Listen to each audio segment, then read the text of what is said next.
Praise the Lord. Good morning. Welcome to City Harvest AG Church, Bangalore, and our Tamil service.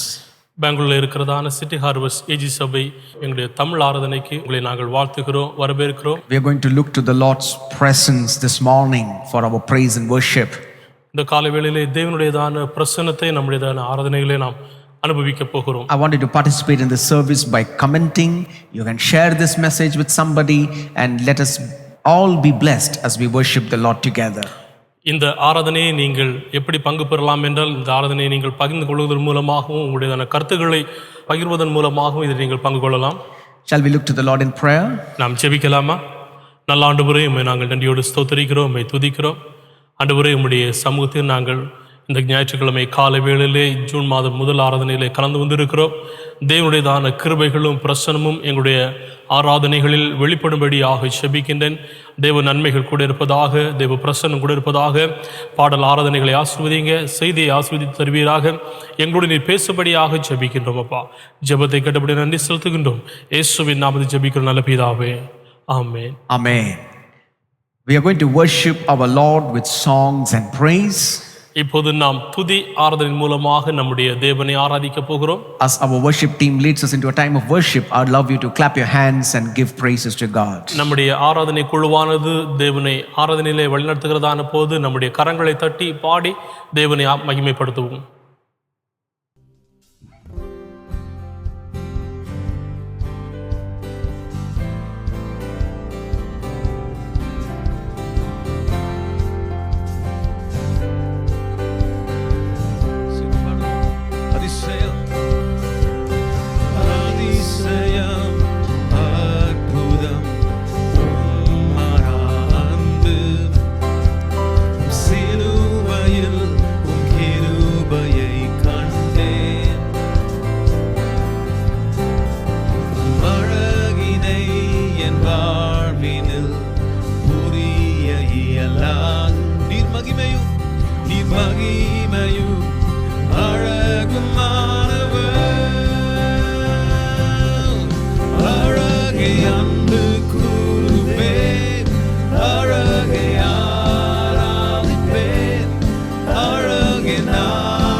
உம்மினால் கவர்ந்தீர்.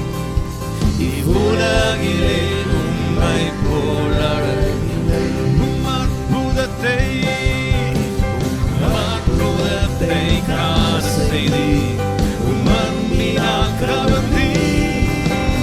இவ்வுலகிலே உம்மை போல் அழகில்லை. அழகே அன்பு கூறுவேன், அழகே ஆராதிப்பேன், அழகின் ஆன்மா உம்மை பாடும். இருமுறை சொல்லுவோம். அழகே அன்பு கூறுவேன், அழகே ஆராதிப்பேன், அழகின் சிறந்தவர் நீரே.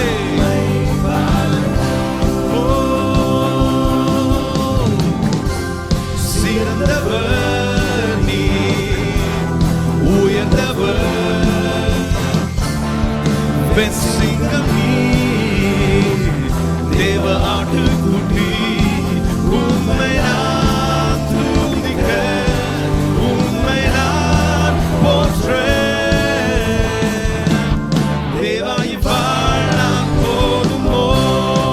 சிறந்தவர் நீரே, சிறந்தவர் நீர், உயர்ந்தவர் வெண்சிங்கம் நீர், தேவ ஆட்டுக்குட்டி. உம்மை நான் துதிக்க, உம்மை நான் போற்ற. தேவா இவ்வாழ் நான் போதுமோ. அழகே அழகே அன்பு கூறுவேன், அழகே ஆராதிப்பேன், அழகின் ஆன்மா உம்மை பாடும். அழகே அன்பு கூறுவேன், அழகே ஆராதிப்பேன், அழகின் ஆன்மா. சொல்லுவோம். சிறந்தவர் நீரே, சிறந்தவர், சிறந்தவர் நீர், உயர்ந்தவர் வெண்சிங்கம் நீர், தேவ ஆட்டுக்குட்டி. உம்மை நான் துதிக்க, உம்மை நான் போற்ற. தேவா இவ்வாழ் நான் போதுமோ. தேவா இவ்வாழ் நான் போதுமோ. தேவா இவ்வாழ் நான் போதுமோ. சிறந்தவர் வெண்சிங்கம் நீர், அழகுள்ளவர் நீரே. எல்லாம் நீர்தானே, எனக்கு எல்லாம் நீர்தானே. சொல்வோம். எனக்கு எல்லாம் நீர்தானே. என் தேவைகளை சந்திப்பவர் நீர் ஒருவரே. ஆமென்.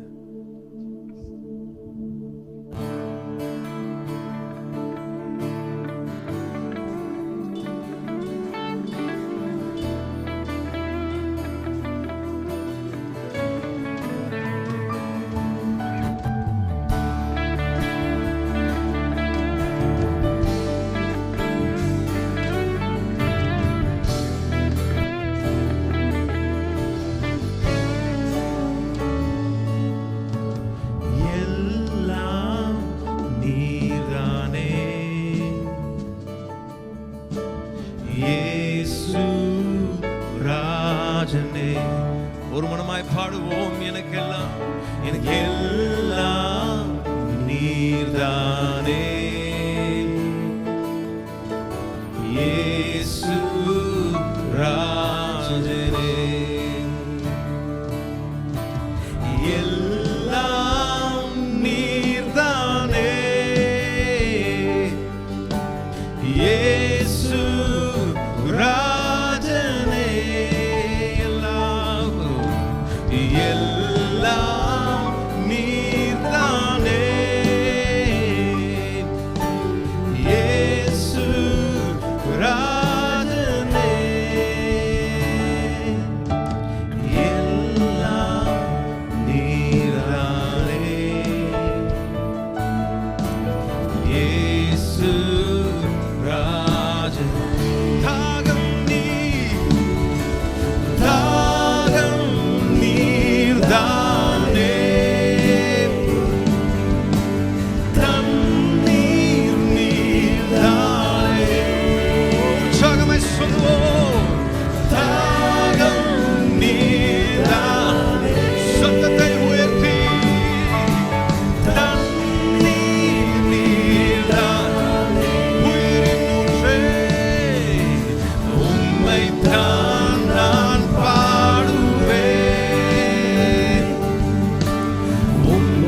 எனக்கெல்லாம் எல்லாம் நீர்தானே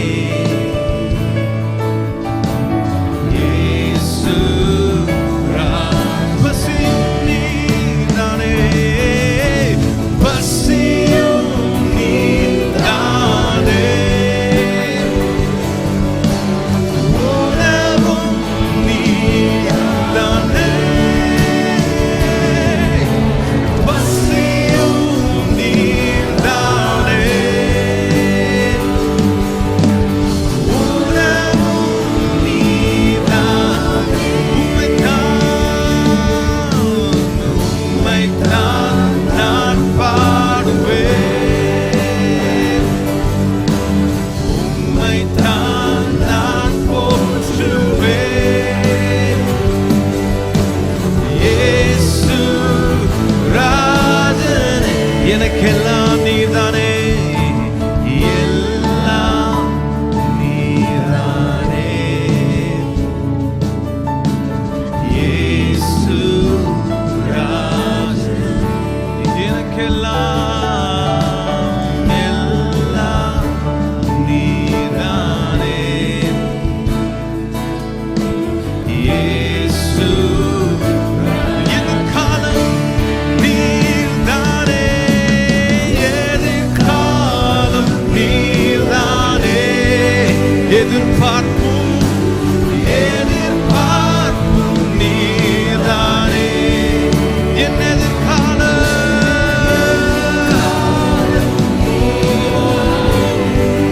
நன்றி தகப்பனே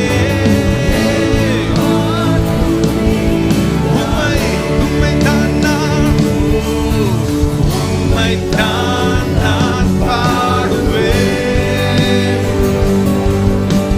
உம்மைத்தான் நான் போற்றுவேன் இயேசு ராஜனே உம்மைத்தான் நான் பாடுவேன் உம்மை அன்றி வேறு எனக்கில்லை சுவாமி இயேசு ராஜனே இயேசு ராஜனே எல்லாம் நீரானே இயேசு ராஜனே எனக்கெல்லாம் நீர்தானே இயேசு ராஜனே எல் ஷடாய் ஆராதிப்பேன் எல்லோஹிம் ஆராதிப்பேன் அடோனாய் ஆராதிப்பேன் யேசுவா ஆராதிப்பேன் எல் ஷடாய் ஆராதிப்பேன் எல்லோஹிம் ஆராதிப்பேன் அடோனாய் ஆராதிப்பேன் யேசுவா ஆராதிப்பேன் உம்மை போல யாருண்டு நன்மை செய்ய நீருண்டு உம்மைத்தானே நம்புவேன் என் தேவா இப்படி சொல்லுவோம் உம்மை போல யாருண்டு நன்மை செய்ய நீருண்டு உம்மைத்தானே நம்புவேன் என் தேவா உம்மைத்தான் எந்தன் வாழ்வில் ஆதாரமாய் நினைத்து உள்ளேன் நீரில்லா எந்தன் வாழ்க்கை வீணாய்த்தானே போகுதையா உம்மைத்தான் எந்தன் வாழ்வில் ஆதாரமாய் நினைத்து உள்ளேன் நீரில்லா எந்தன் வாழ்க்கை வீணாய்த்தானே போகுதையா எல் ஷடாய் ஆராதிப்பேன் எல்லோஹிம் ஆராதிப்பேன் அடோனாய் ஆராதிப்பேன் இயேசு இரு கரங்களை உயர்த்தி சொல்லுவோம் எல் ஷடாய் ஆராதிப்பேன் எல்லோஹிம்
கர்த்தாவே உம்மை நம்பியுள்ளே, தடுமாற்றம் எனக்கில்லை.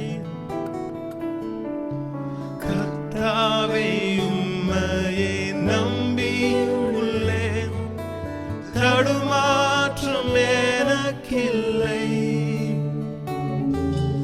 உந்தன் சமூகம் உந்தன் மகிமை உண்மையாயே இங்குகிறேன்.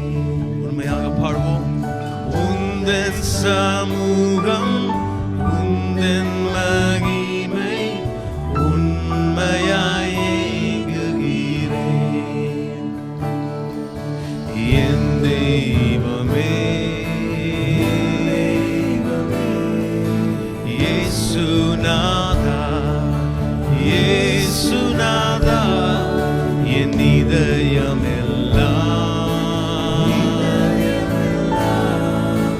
மகிழுதையா. உம் பீடத்தை சுற்றி சுற்றி நான் வருகிறேன். தெய்வமே,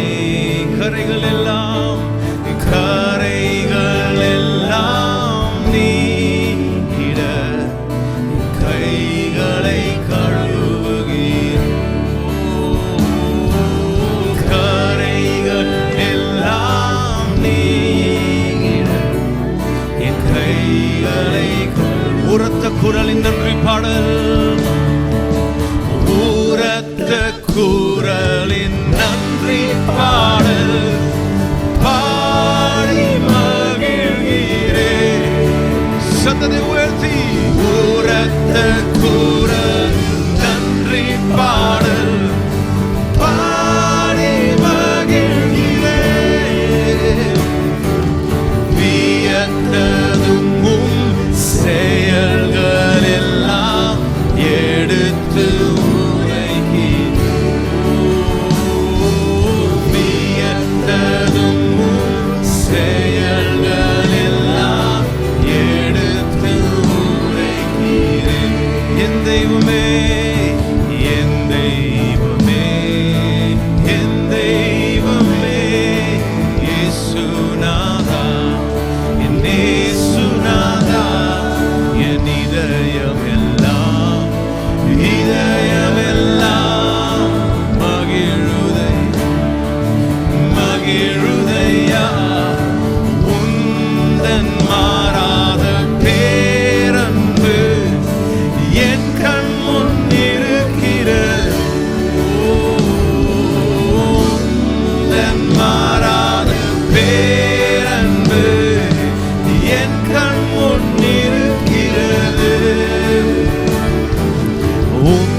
கரங்களை உயர்த்தி சிறிது நேரம் ஆராதனை செய்வோம். அவருக்கே மகிமை செலுத்துவோம். சொல்வோமா? நம்முடைய கண்களை பரிசுத்தப்படுத்தும் சுவாமி, நாவை பரிசுத்தப்படுத்தும். பரிசுத்தம் இல்லாமல் உம்மை தரிசிக்க முடியாது சுவாமி. நீர் என் சொந்தம், நீர் என் பக்கம். துன்ப வேளைகளில் என் ஆறுதல் நீர் ஒருவரே.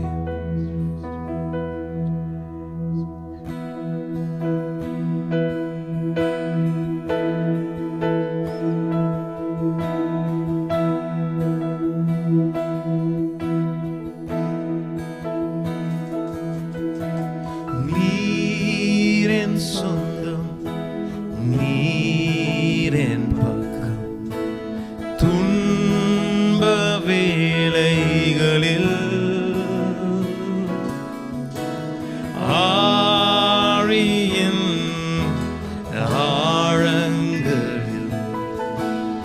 ஆனந்தம் நீரெனக்கு.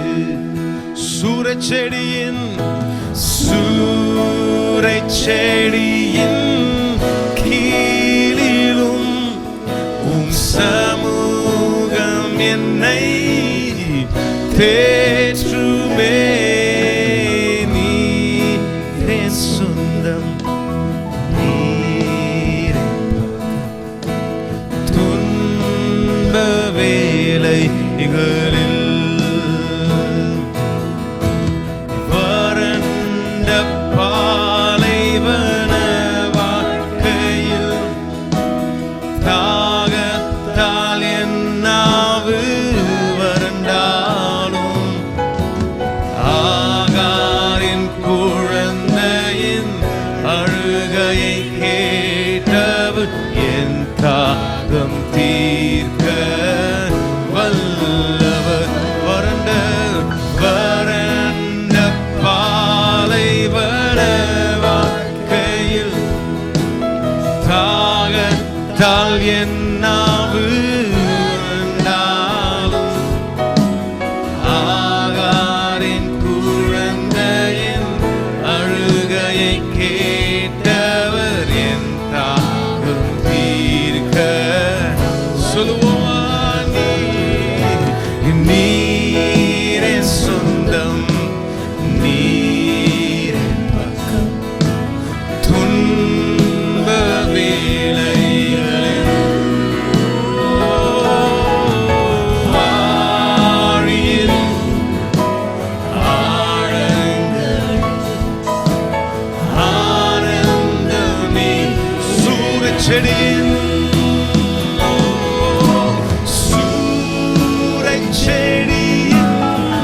கீழிலும் உம் சமூகம் என்னை தேற்றுமே.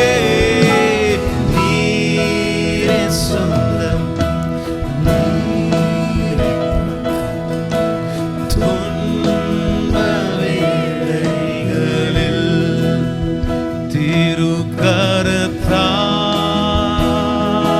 திருக்கரத்தால் தாங்கி என்னை திரு சித்தம்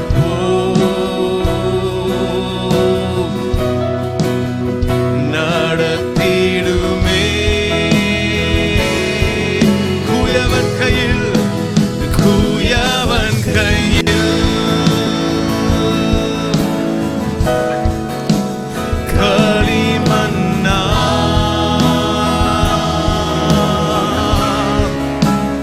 அனுதினம் நீர் வணைந்திடும். குயவன் கையில், குயவன் கையில் களிமண்ணா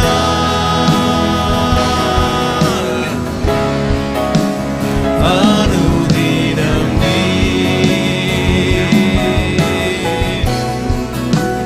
வணைந்திடும்.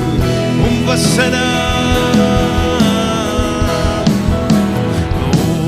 வசனம்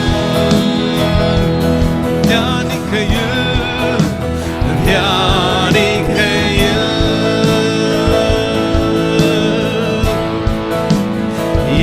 இதயமதில் ஆறுதலே.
ஒருவரும் சேரக்கூடாத ஒளியில் வாசம் செய்பவர் ஒருவரே. பரிசுத்தர் பரிசுத்தர் பரிசுத்தரே. சேர்ந்து பாடும். ஒருவரும் சேர கூடாத ஒளி வாசம் செய்பவரே. ஒருவரும் சேர கூடாத ஒளியில் வாசம் செய்பவரே.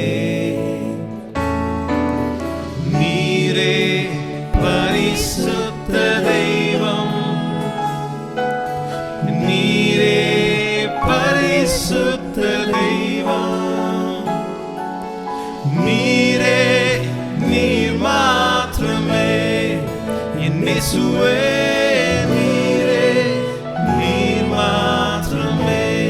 சொல்வோம். பரிசுத்த பரிசுத்த நீ பரிசுத்த பரிசுத்த நீர் பரிசுத்தரே. பரிசுத்த நீர் பரிசுத்த பரிசுத்த நீர் பரிசுத்தரே. நீரே நீர் மாத்திரமே என் இயேசுவே. நீரே நீர் மாத்திரமே என் ராஜனே. நீரே நீர் மாத்திரமே என் இயேசுவே. நீரே நீர் மாத்திரமே. எல்லாவற்றிலும் எல்லாவற்றிலும் நீ மேலானவர், எல்லோரிலும் பெரியவர். சகலத்தையும் சகலவற்றையும் சிருஷ்டித்தவர், சர்வ வல்லவர். உம்மை போல் வேறொரு தெய்வமில்லை. நீரே நீர் மாத்திரமே. உம்மை போல் வேறொரு தெய்வமில்லை. நீரே நீர் மாத்திரமே. இரு கரங்களை உயர்த்தி பரிசுத்தர் பரிசுத்தர் சத்தத்தை உயர்த்தி பரிசுத்தர். ஆமென். பரிசுத்தர் பரிசுத்தர் பரிசுத்தரே. பரிசுத்தர் பரிசுத்தர் பரிசுத்தரே. நீரே நீர் மாத்திரமே என் இயேசுவே. நீரே நீர் மாத்திரமே என் ராஜனே. நீரே நீர் மாத்திரமே. ஓ என் இயேசுவே. நீரே நீர் மாத்திரமே.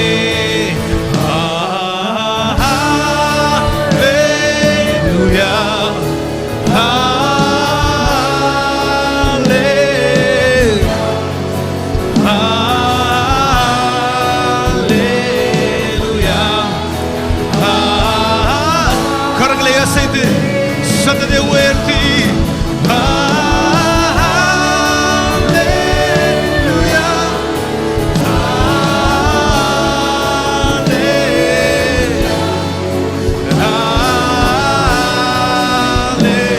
இன்னும் முறை கரங்களை அசைத்து சொல்வோம்.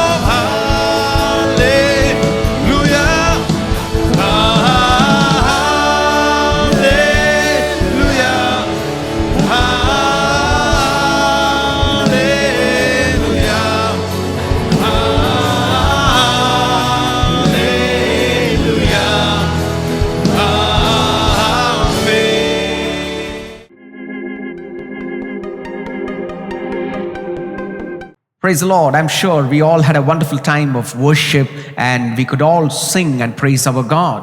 நம்முடைய தேவனை பாடி ஆராதிக்கிறதற்கும் அவருடைய பிரசன்னத்தை நாம் உணர்கிறதற்கும் தேவன் நமக்கு கிருபை அளித்திருக்கிறார் என்பதை நான் விசுவாசிக்கிறேன். Our God is a living God. நம்முடைய தேவன் ஜீவிக்கின்றதான தேவன். He is worthy of our praise. நம்முடைய துதிகளுக்கெல்லாம் பாத்திரரான In தேவன். heavens the angels worship him. பரலோகத்திலே தூதர்கள் அவரை All ஆராதிக்கிறார்கள். creation worship him. எல்லா படைப்புகளும் அவரை And what a ஆராதிக்கின்றன. privilege God has given to us as His creation, as human beings, to worship our Lord. அவருடைய படைப்புகளாக அவரை ஆராதிக்கிறதற்கு தேவன் நமக்கு என்ன ஒரு ஸ்லாக்கியத்தை அவர் கொடுத்திருக்கிறார். God has brought us to a new month. தேவன் ஒரு புதிய மாதத்துக்குள்ளதாக நம்மை கொண்டு We வந்திருக்கிறார். saw many deaths in May 2021. மே மாதம் 2021 வருடத்திலே அநேக விதமான மரணங்களை நாம் சந்தித்திருக்கிறோம். Today, if we are living, it is the faithfulness of God. ஆனால் இன்றைக்கு நாம் ஜீவிக்கிறோம் என்றால் அது தேவனுடைய கிருபை. Shall we lift our hands and thank God for our lives? நம்முடைய வாழ்க்கைக்காக நம்முடைய கரங்களை உயர்த்தி தேவனை Tell God, I மகிமைப்படுத்துவோம். thank you for my family. ஆண்டவரே, என்னுடைய குடும்பத்திற்காக நன்றி Thank you for செலுத்துகிறேன். the sustenance that you have given upon my family. என்னுடைய குடும்பத்தில் நீ கொடுத்ததான எல்லா விதமான பாதுகாப்பு வழிமுறைகளுக்காக This நன்றி. morning, I trust in you. இந்த காலை வேளையிலே உம்மையை நான் நம்புகிறேன். Oh Lord, we pray that our praise and our worship and our life will be pleasing to you, Lord. ஆண்டவரே, எங்களுடைய துதிகளும் ஆராதனைகளும் ஜெபங்களும் உம்மை பிரியப்படுத்துவதாக. Amen. Amen. Are you not glad to worship our God? தேவனை ஆராதிக்கிறதற்கு நீங்கள் ஆயத்தமுள்ளவர்களாக இருக்கிறீர்களா? And today being the first Sunday, we are going to get into a time of the Holy Communion. இன்றைக்கு முதல் ஞாயிற்றுக்கிழமையாக இருக்கிறபடியினால் நாம் இந்த நாளிலே திருவிருந்திற்கு நேராக கடந்து செல்ல போகிறோம். The Holy Communion is a remembrance of what Christ did for us on the cross of Calvary. திருவிருந்து ஆராதனை என்று சொல்லுகிறது கிறிஸ்துவானவர் நமக்காக அவர் கல்வாரி சிலுவையில் என்ன செய்தாரோ அதை குறிப்பிடுகிறதாக இருக்கிறது. God sent His Son Jesus and He came in flesh and He lived in this world. தேவன் அவருடைய குமாரனாகிய இயேசு கிறிஸ்துவை இந்த உலகத்திலே அவர் அனுப்பினார். அவர் இந்த உலகத்திலே வாழ்ந்தவராக He went காணப்பட்டார். about doing good and teaching the kingdom of God. தேவனுடைய ராஜ்யத்தை குறித்து பிரசங்கிக்கிறவராகவும் நன்மை செய்கிறவராகவும் அவர் சுற்றித் திரிந்தார். But the people wanted Him crucified because the teachers of the law were not happy with Jesus. ஜனங்கள் அவரை சிலுவையில் அறையும்படியாக விரும்பினார்கள். ஏனென்றால் அந்த வேத பாரகர்கள் அவருடையதான உபதேசங்களை ஏற்றுக்கொள்ளவில்லை. And for no fault of Jesus, எந்த ஒரு தவறும் இல்லாதபடிக்கு He was sentenced to crucifixion by the Roman law. அவர் ரோமருடையதான தீர்ப்புகள் மூலமாக அந்த சிலுவையிலே அறையப்பட்டவராக காணப்பட்டார். Even though Jesus did not deserve it, He came to voluntarily give down His life for the salvation of us. அதை பெறுகிறதற்கு அவர் தகுதி இல்லாதவராக இருந்தாலும் ஆனாலும் நம்முடைய இரட்சிப்புக்காக அவர் அதை ஏற்றுக்கொண்டவராக காணப்பட்டார். It was God's plan. அது தேவனுடையதான திட்டமாகவும் இருந்தது. And we find innocent, holy Jesus walking to the cross of Calvary. இயேசு கிறிஸ்து கல்வாரியை நோக்கி நடந்து செல்லுகின்றதான போது எந்த ஒரு பாவம் இல்லாத ஒரு குற்றம் இல்லாதவராக அவர் காணப்பட்டார். He was flogged, He was beaten, He was spat upon, He was hit in with a fist of people. அவர் அடிக்கப்பட்டு நொறுக்கப்பட்டு வாரினால் அடிக்கப்பட்டும் அவர் துன்புறுத்தப்பட்டும் துப்பப்பட்டவருமாக காணப்பட்டார். His clothes were stripped out of Him. அவருடையதான அங்கிகளை அவர்கள் பங்கிட்டார்கள். Blood was pouring out of His body. அவருடைய சரீரம் முழுவதும் இரத்தத்தினால் அங்கு ஓடுகிறது. And when they came to a place called Golgotha, laid Him on a cross and crucified Him in between two thieves. அவர் கொல்கதாவுக்கு வருகிறதான போது அங்கே இரண்டு திருடர்களுக்கு மத்தியிலே இவரை சிலுவையிலே அறைந்தார்கள். And Jesus, lying over there, cried out, Father, forgive them, for they do not know what they are doing. அங்கே படுத்து கொண்டிருக்கிறதான போது அவர் சொன்னார், பிதாவை இவர்களுக்கு மன்னியும், இவர்கள் செய்கிறது என்னவென்று அறியாமல் இருக்கிறார்களே என்றார். That cry, I believe, is a present continuous cry. Even today, Jesus is crying for forgiveness of our sins. அந்த கூக்குரல் தான் இன்றைக்கும் கூட நம்முடைய பாவங்களை மன்னிக்கும்படியாக அவர் இடுகிறதான அந்த அழுகையாக காணப்படுகிறது. What a privilege it is for us to know our Lord Jesus and to be cleansed from our sins by His precious blood and be the child of God. நம்முடைய தேவனை பற்றி அறிந்து கொள்கிறதற்கும் அவர் நம்முடைய பாவங்களை மன்னித்தார் என்கிறதை தெரிந்து கொள்கிறதற்கும் என்ன ஒரு விதமான வாய்ப்பாக காணப்படுகிறது. We as believers of the Lord Jesus Christ look back to the cross and participate in the Lord's table. அவருடையதான Kalvari சிலுவையை நாம் திரும்பி பார்த்து இந்த பந்தியில் எல்லாருமாக சேர்ந்து பங்கு கொள்ளலாம். The bread symbolizes the body of Jesus. இந்த அப்பமானது இயேசு கிறிஸ்துவினுடையதான சரீரத்தை அது குறிப்பிடுகிறதாக இருக்கிறது. The wine symbolizes the precious blood of Jesus Christ. அந்த ரசம் இயேசு கிறிஸ்துவினுடையதான விலையேறப்பட்ட இரத்தத்தை குறிப்பிடுகிறதாக இருக்கிறது. And this Holy Communion also looks forward that Jesus is coming back again, and we proclaim His coming as we participate from the Lord's table. இந்த பரிசுத்த திருவிருந்து எதை குறிப்பிடுகிறது என்றால் இயேசு கிறிஸ்துவினுடையதான வருகையை நாம் எதிர்நோக்கி காத்திருக்கிறவராகவும் அவருடைய அந்த பந்தியிலே பங்கு கொள்ளுகிறவர்களாகவும் காணப்படுவோம் என்று. And this is a close fellowship and communion with our Lord. இதுதான் தேவனோடு கூட ஒரு இணைந்து இருக்கிறதான நெருங்கினதான ஒரு ஐக்கியத்தையும் ஒரு பந்தியையும் அது குறிப்பிடுகிறது. Let's thank God for the bread. நம்முடைய அப்பத்திற்காக தேவனுக்கு நன்றி Thank செலுத்துவோம். God for the wine which symbolizes His blood. அவருடைய இரத்தத்தை குறிப்பிடுகிறதான இந்த ரசத்திற்காகவும் தேவனுக்கு நன்றி செலுத்துவோம். Can you just prepare your hearts as we participate from the Lord's table? நாம் இதிலே பங்கு கொள்ளுகிறதான போது நம்முடைய இருதயத்தை நாம் ஆயத்தப்படுத்துவோமா? All those who are saved and believing in the Lord Jesus Christ, and if you are baptized, you can participate from the Lord's table. நீங்கள் ஞானஸ்நானம் எடுத்து இயேசு கிறிஸ்துவை விசுவாசிக்கிறவர்களாக இருந்து இதில் ஆயத்தமுள்ளவர்களாக இருக்கிறீர்களே என்று சொன்னால் இதில் நீங்கள் பங்கு பெறும்படியாக And a கேட்டுக்கொள்கிறேன். man ought to examine himself before he partakes of the Lord's table. இதிலே பங்கு கொள்கிற முன்பதாக ஒரு மனிதன் தன்னைத்தானே அவன் சோதித்தறிய வேண்டும். Shall we examine our lives? நம்மை நாமே சோதித்தறியலாமா? Examine our heart. நம்முடைய இருதயத்தை சோதித்து பார்க்கலாமா? There are areas that we need cleansing. எந்த வழிகளில் நமக்கு ஒரு சுத்திகரிப்பு தேவைப்படுகிறதோ, And if the Lord is reminding you of something, ask him for forgiveness. உங்களுடையதான பாவங்களில் அவர் நினைவு கூறுகிறாரே என்று சொன்னால் அவரிடத்தில் ஒரு மன்னிப்பை கேளுங்க. Shall we commit ourselves? Ask God for cleansing us. நம்முடைய வாழ்க்கை அவரிடத்திலே ஒப்பு கொடுத்து நம்மை சுத்திகரிக்கும்படியாக கேட்கலாமா? And we pray. ஜெபிக்கலாமா? ஹல்லேலூயா. நல்ல ஆண்டவரே, நாங்கள் நன்றியோடு ஸ்தோத்திரிக்கிறோம். படைக்கப்பட்டிருக்கிறதான ஆண்டவரே, இந்த அப்பத்திற்காகவும் ரசத்திற்காகவும் நன்றி செலுத்துகிறோம். இதில் பங்கு கொள்ளுகிறதான போது உம்மிலே நாங்கள் ஆண்டவரே பலன் கொள்ளத்தக்கதாகவும், ஆண்டவரே ஒரு நாள் எங்களுக்காக நீர் ஆண்டவரே அடிக்கப்பட்டு நொறுக்கப்பட்டு எங்கள் மீது நீர் வைத்திருந்த அந்த நேசத்தை வெளிப்படுத்தி என்பதை நாங்கள் உறுதிப்படுத்திக் கொள்ளத்தக்கதாகவும், ஒரு பரிசுத்த இருதயத்தோடு கூட நாங்கள் எல்லாருமாக சேர்ந்து நாங்கள் இருக்கிற இடங்களிலே இதை பங்கு கொள்ளுகிறதற்கு கர்த்தர் உதவி செய்வீராக. தெய்வ பிரசன்னம் கூட இருக்கட்டும். ஆண்டவரே, இந்த அப்பத்தையும் ரசத்தையும் பிதா குமாரன் பரிசுத்தாவியின் நாமத்தினால் நீர் ஆசீர்வதிப்பீராக. ஜெபத்தை கேட்டபடி நன்றி செலுத்துகின்றோம். இயேசுவின் நாமத்தில் ஜெபிக்கிறோம் நல்ல பிதாவே. Amen. Amen.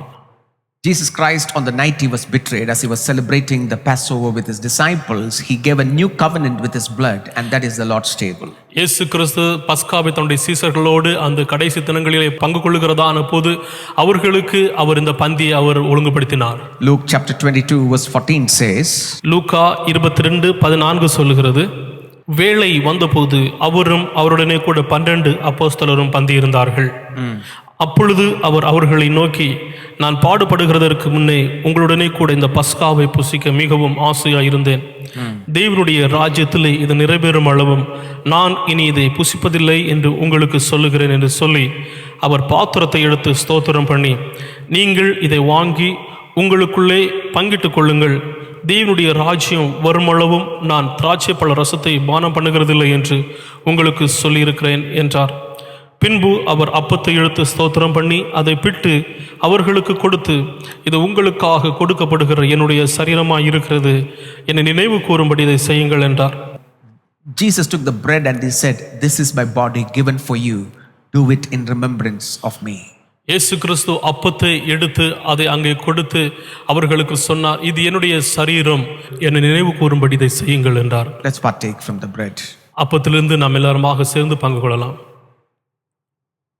After supper, Jesus took the cup and he said, this is the blood of the new covenant, do it in remembrance of me.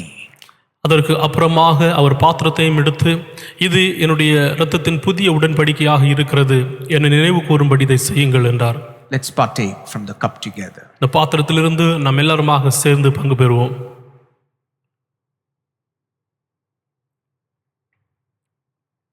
Shall we just give thanks to God from the bottom of our heart? நம்முடைய இருதயத்தின் ஆழத்திலிருந்து நாம் தேவனுக்கு நன்றி செலுத்துவோமா? Thank God for blessing us this morning with his table. இந்த பந்தியின் மூலமாக தேவன் நம்மை ஆசீர்வதித்திருக்கிறபடியினால் இந்த காலை வேளையிலே அவருக்கு நன்றி செலுத்துவோமா?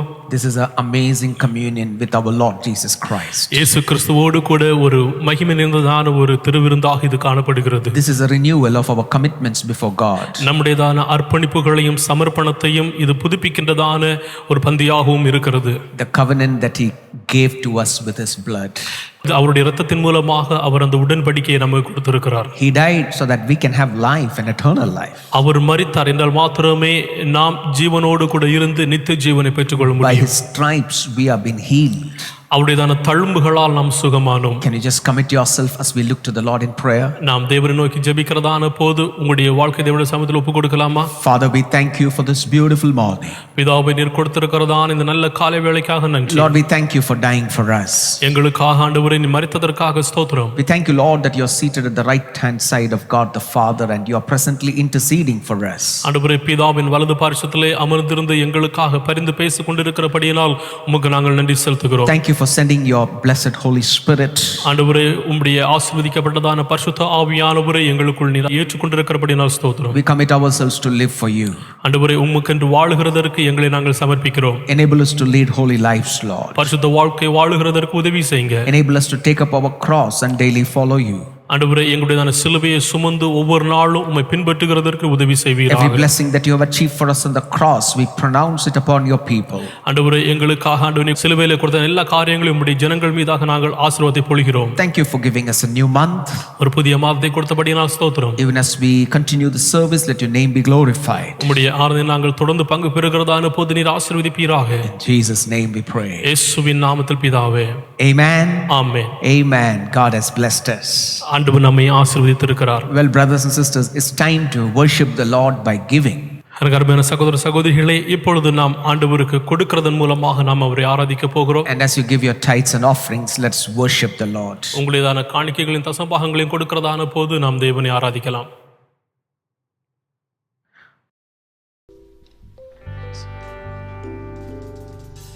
அலங்கார வாசலாலே பிரவேசிக்க வந்திருக்கிறோம், தேவ வீட்டின் நன்மையாலே நிரம்பிட வந்திருக்கிறோம். வேறொரு கலங்களை தட்டி அலங்கார வாசலாலே பிரவேசிக்க வந்திருக்கிறோம், தேவ வீட்டின் நன்மையாலே நிரம்பிட வந்திருக்கிறோம்.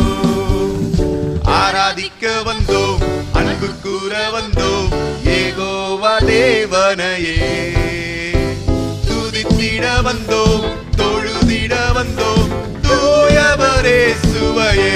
எல்லோரும் சேர்ந்து சொல்லலாமா? ஆராதிக்க வந்தோம், அன்பு கூற வந்தோம், யெகோவா தேவனையே துதித்திட வந்தோம், தொழுதிட வந்தோம், தூயவரே சுவையே. ஆலயம் செல்லுவதே அது மகிழ்ச்சியை தந்திடுதே, ஆலயம் செல்லுவதே அது மகிழ்ச்சியை தந்திடுதே. என் சபையுடனே உம்மை தொழுதிடவே கிருபையும் கிடைத்திட்டதே, என் சபையுடனே உம்மை தொழுதிடவே கிருபையும் கிடைத்திட்டதே. ஆராதிக்க வந்தோம், அன்பு கூற வந்தோம், யெகோவா தேவனையே துதித்திட வந்தோம், தொழுதிட வந்தோம், தூயவரே சுவையே. ஆராதிக்க வந்தோம், அன்பு கூற வந்தோம், யெகோவா தேவனையே துதித்திட வந்தோம், தொழுதிட வந்தோம், தூயவரே சுவையே. படைக்கப்பட்டதான காணிக்கைகளுக்காகவும் தசோபாகங்களுக்காகவும் ஜெபிக்கலாம். நல்ல ஆண்டவரே, உம்மை நாங்கள் நன்றியோடு ஸ்தோத்தரிக்கிறோம், உம்மை துதிக்கிறோம். உம்முடைய பிரசன்னம் எங்களோடு இருக்கின்றபடினால் உமக்கு ஸ்தோத்திரம். உடைய வல்லமைகளால் எங்களை நிரப்புவீராக. படைக்கப்பட்டதான காணிக்கைகளுக்காகவும் தசோபாகங்களுக்காகவும் ஸ்தோத்திரம். ஆண்டவரே, இந்த காலகட்டத்தில் இந்த காணிக்கைகளும் தசோபாகங்களும் அன்னையுடைய வாழ்க்கையிலே ஊழியத்தின் மூலமாக பிரோஜனமாக இருக்கிறதற்கு கர்த்தர் கிருபை தருவீராக. கொடுத்த ஒவ்வொருவரையும் ஆசீர்வதிங்க. உடைய நாமத்து நிமித்தமாக உடைய பிள்ளைகளை ஆசீர்வதிப்பீராக. இப்போதும் கூட ஆண்டவரே, உடைய வார்த்தைகளை நாங்கள் கேட்க போகிறோம். வார்த்தையின் மூலமாக எங்களோடு கூட இடைப்படுவீராக. ஆண்டவர், இந்த ஆராதனையிலே பங்கு கொள்கிறதான யாராவது வியாதிகளோடு, பலவீனத்தோடு, பாரங்களோடு, கலக்கங்களோடு, கஷ்டங்களோடு, ஆண்டவரே மன சோர்வுகள், அழுத்தங்களோடு இருக்கிறார்களே என்றால் பிதா, குமாரன், பரிசுத்தாவே நாமத்தில் நீர் அவர்களை தொட்டு விடுதலையாக்கும்படியாக ஜெபிக்கின்றோம். தெய்வ கிருபை கூட இருக்கட்டும், தெய்வ ஆசீர்வாதம் கூட இருக்கட்டும். ஆண்டவரே, உடைய வசனத்தின் மூலமாக எங்கள் ஒவ்வொருவரோடும் பேசுங்க. ஜெபத்தை கேட்டபடி நன்றி செலுத்துகின்றோம். இயேசுவின் நாமத்தில் ஜெபிக்கிறோம் நல்ல பிதாவே. ஆமென், ஆமென். Praise the Lord. We are going to meditate on God's word this morning. கர்த்தருக்கு ஸ்தோத்திரம். நாம் இப்போது தேவனுடைய வார்த்தைகளை தியானிக்க போகிறோம். Open your Bibles with me to Matthew chapter 5 and we are going to look at verse 17 to 30. உங்களுடைய வேதத்தை மத்தேயு 5வது அதிகாரத்துக்கு நேராக திருப்பிக் கொள்ளுங்கள். நாம் இன்றைக்கு 17வது வசனத்திலிருந்து 30வது வசனம் வரையிலும் தியானிக்க போகிறோம். All of us definitely want to lead a good life. நாம் எல்லாருமே ஒரு நல்ல வாழ்க்கையை வாழ வேண்டும் என்று விரும்புகிறோம். A life that is holy and pleasing to the Lord. ஒரு பரிசுத்தமுள்ளதான தேவனை பிரியப்பட வைக்கிறதான ஒரு But வாழ்க்கை. the reality is that many times we are enticed by our own evil desires and we end up doing things which are unpleasing to God. ஆனால் ஒரு யதார்த்தம் என்னவென்றால் நாம் அநேக விதங்கள் நம்முடையதான சுய இச்சைகளினாலே இழுக்கப்பட்டு தேவனை துன்புறுத்தும் விதமான பொல்லாத காரியங்களில் ஈடுபடுகிறவர்களாக இருக்கிறோம். We battle with ego, hatred, anger, lust, and many things in the world today. சுய பெருமைகளினாலும் சுய இச்சைகளினாலும் நாம் இழுக்கப்பட்டு இந்த உலகத்தில் உள்ள அநேக காரியங்களால் இழுக்கப்பட்டு இருக்கிறவர்களாக இன்றைக்கு காணப்படுகிறோம். Today I want to speak to you how we can have that victory in our Christian lives. இன்றைக்கு நம்முடைய கிறிஸ்தவ வாழ்க்கையிலே எப்படி ஒரு வெற்றிகரமான வாழ்க்கையை வாழுகிறது என்கிறதை பற்றி நான் பேச போகிறேன். True victory can come with a heart that is totally surrendered before God. உண்மையான வெற்றி எப்படி வருகிறது என்று சொன்னால் முழு இருதயத்தோடும் கூட தேவனிடத்தில் சமர்ப்பிக்கிறதான போது வருகிறது. I want to title this message, Surrender, the Key to Victory. இன்றைக்கு இந்த செய்தியுடையதான தலைப்பே சமர்ப்பணம் வெற்றியின் திறவுகோல் என்று உங்களிடத்தில் நான் பேச விரும்புகிறேன். Today we are going to look at the Sermon of the Mount from Matthew chapter 5 verse 17 to 30. இயேசு கிறிஸ்துவுடையதான அந்த மலை பிரசங்கத்தினுடையதான செய்தியே மத்தேயு 5வது அதிகாரம் வசனம் 17 இலிருந்து 30 வரையிலும் இன்றைக்கு நாம் தியானிக்க போகிறோம். Jesus is primarily speaking to his disciples. இயேசு கிறிஸ்து அவருடைய சீஷர்களிடத்திலே அவர் பேசுகிறவராக இருக்கிறார். But there is also a crowd around that is listening to him. ஆனால் இயேசுவை சுற்றிலும் ஒரு திரளான கூட்டமும் அங்கே சூழ்ந்திருக்கிறது. And Jesus is telling us how somebody has to become a part of the kingdom of God. ஆனால் இயேசு கிறிஸ்து அவர்களை பார்த்து சொல்லுகிறார், ஒருவன் தேவனுடைய ராஜ்யத்தில் பங்காளிகளாக இருக்க விரும்பினால் அவன் இவ்வாறாக தான் இருக்க வேண்டும் என்று சொல்லி. And what are the changes in their attitude, in their outlook of life once you become a child of God? அப்படிதான வாழ்க்கையிலும் சரி, வாழ்க்கையின் அணுகுமுறையிலும் சரி, எப்படிப்பட்டதான மாற்றங்கள் ஒரு தேவனுடைய பிள்ளையாக இருக்கும்போது நிகழ்கிறது என்பதை சொல்லுகிறார். Read verse 1 to 15. You will get the summary of what I'm talking. நான் இப்போது சொல்லுகிறதுடையதான அந்த சுருக்க உரை 5வது அதிகாரம் வசனம் 1 இலிருந்து 15 வரையிலும் படித்தீர்கள் என்றால் உங்களுக்கு கிடைக்கும். And then Jesus tells that if you are a child of God, if you follow me, there are chances that you can face persecution. There are chances that you can be insulted because of me. அதற்கு அப்புறமாக இயேசு சொல்லுகிறார், நீங்கள் தேவனுடைய பிள்ளைகளாக இருக்க விரும்பினால் அல்லது என்னை பின்பற்ற விரும்பினால் ஒரு சில விதமான சவால்களை நீங்கள் சந்திப்பீர்கள் என்று.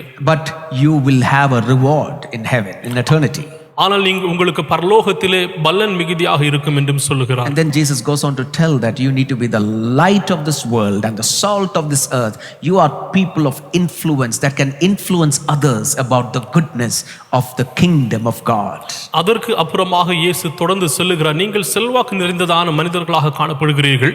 அது எப்படி நீங்கள் இழுக்கப்படுகிறீர்கள் என்று சொன்னால், நீங்கள் இந்த உலகத்திற்கு உப்பாகவும் வெளிச்சமாகவும் இருக்கிறதன் மூலமாக என்று சொல்லி. In the section that starts from verse 17, Jesus is talking about how we should regard the law of Moses and how can we as believers of Jesus look at murder, adultery, divorce, hatred and enemies, and Jesus is giving a new interpretation of the law of Moses. இங்கே நாம் இப்போது பார்க்க போகிறதான இந்த பகுதியிலே இயேசு கிறிஸ்து மோசேயினுடையதான நியாய பிரமாணங்களில் இருக்கிறதான அந்த கொலை செய்யாதிருப்பாயாக, களவு செய்யாதிருப்பாயாக, விபச்சாரம் செய்யாதிருப்பாயாக, இப்படிப்பட்டதான கட்டளைகளை எப்படி அவர் இயேசு கிறிஸ்து புதிதாக அவர் தொடர்புடையதாக படுத்துகிறார் என்பதை நாம் இதிலே பார்க்க போகிறோம். We are going to read some highlights of this passage where you can get a nutshell of what this passage is speaking about. ஒரு சில விதமான முக்கியமான வசனங்களை நாம் இதிலிருந்து பார்க்க போகிறோம். அது உங்களுக்கு இன்னும் புரிந்து கொள்கிறதற்கு உதவியாக இருக்கும். First, verse 17. முதலாவதாக 5வது அதிகாரம் 17வது வசனம். நியாய பிரமாணத்தை ஆனாலும் தீர்க்க தரிசனங்களை ஆனாலும் அழிக்கிறதற்கு வந்தேன் என்று எண்ணிக்கொள்ளாதீங்கள், அழிக்கிறதற்கு அல்ல நிறைவேற்றுகிறதற்கே வந்தேன். So Jesus is very clear that he has not come to destroy or abolish the law, but Jesus came to fulfill the law to the fullest. இயேசு கிறிஸ்து இங்கு மிகவும் தெளிவாக சொல்லுகிறார், அவர் நியாய பிரமாணங்களை அழிக்கிறதற்கு வரவில்லை, அது நிறைவேற்றுகிறதற்கு வந்தேன் என்று சொல்லுகிறார். And then he's telling in verse 20 how we are to practice that law. வசனம் 20 எப்படி நாம் அதை நடைமுறைப்படுத்த வேண்டும் என்கிறதை சொல்லுகிறார். வேத பாரகர் பரிசேயர் என்பவர்களுடைய நீதியிலும் உங்கள் நீதி அதிகமாக இராவிட்டால் பரலோக ராஜ்யத்தில் பிரவேசிக்க மாட்டீர்கள் என்று உங்களுக்கு மெய்யாகவே சொல்லுகிறேன். We have to have a righteousness that surpasses the righteousness of the Pharisees. நாம் பரிசேயருடைய அந்த நீதித்தனத்தை விடவும் அதிகமான ஒரு நீதித்தனமாக இருக்கிறதான ஒரு நீதித்தனம் நம்முடைய வாழ்க்கையிலே காணப்பட வேண்டும். This is the key verse to unlock the entire Sermon of the Mount. அந்த மலை பிரசங்கத்தினுடையதான முழு பகுதிகளையுமே திறக்கிறதற்கான ஒரு திறவுகோலாக இந்த வசனம் காணப்படுகிறது. You can have that righteousness which can surpass the righteousness of the Pharisees. உங்களிடத்திலே அந்த பரிசேயர்களை விடவுமான அந்த நீதியில் உங்களுடைய வாழ்க்கையிலும் அது காணப்பட முடியும். And I'll tell you how later. அது எப்படி என்று நான் பின்பாராக உங்களுக்கு சொல்லுகிறேன். And then Jesus gets into the details of the law of Moses and is giving us a new interpretation. அதற்கு அப்புறமாக இயேசு மோசேயினுடையதான அந்த நியாயப்பிரமாணங்களை இங்கு எடுத்துரைத்து அதற்கென்று புதிதான விளக்கங்களையும் அவர் கொடுக்கிறார். Verse 21, he says, you shall not murder. வசனம் 21 சொல்லுகிறது, கொலை செய்யாதிருப்பாயாக. Verse 27, he says, you shall not commit adultery. வசனம் 27 விபச்சாரம் செய்யாதிருப்பாயாக. So this is the section that we are going to look at today. இந்த பகுதியை தான் நாம் இன்றைக்கு பார்க்க போகிறோம். So let's start. Come to Matthew chapter 5 verse 17. மத்தேயு 5வது அதிகாரம் 17வது வசனத்துக்கு நேராக வாருங்கள்.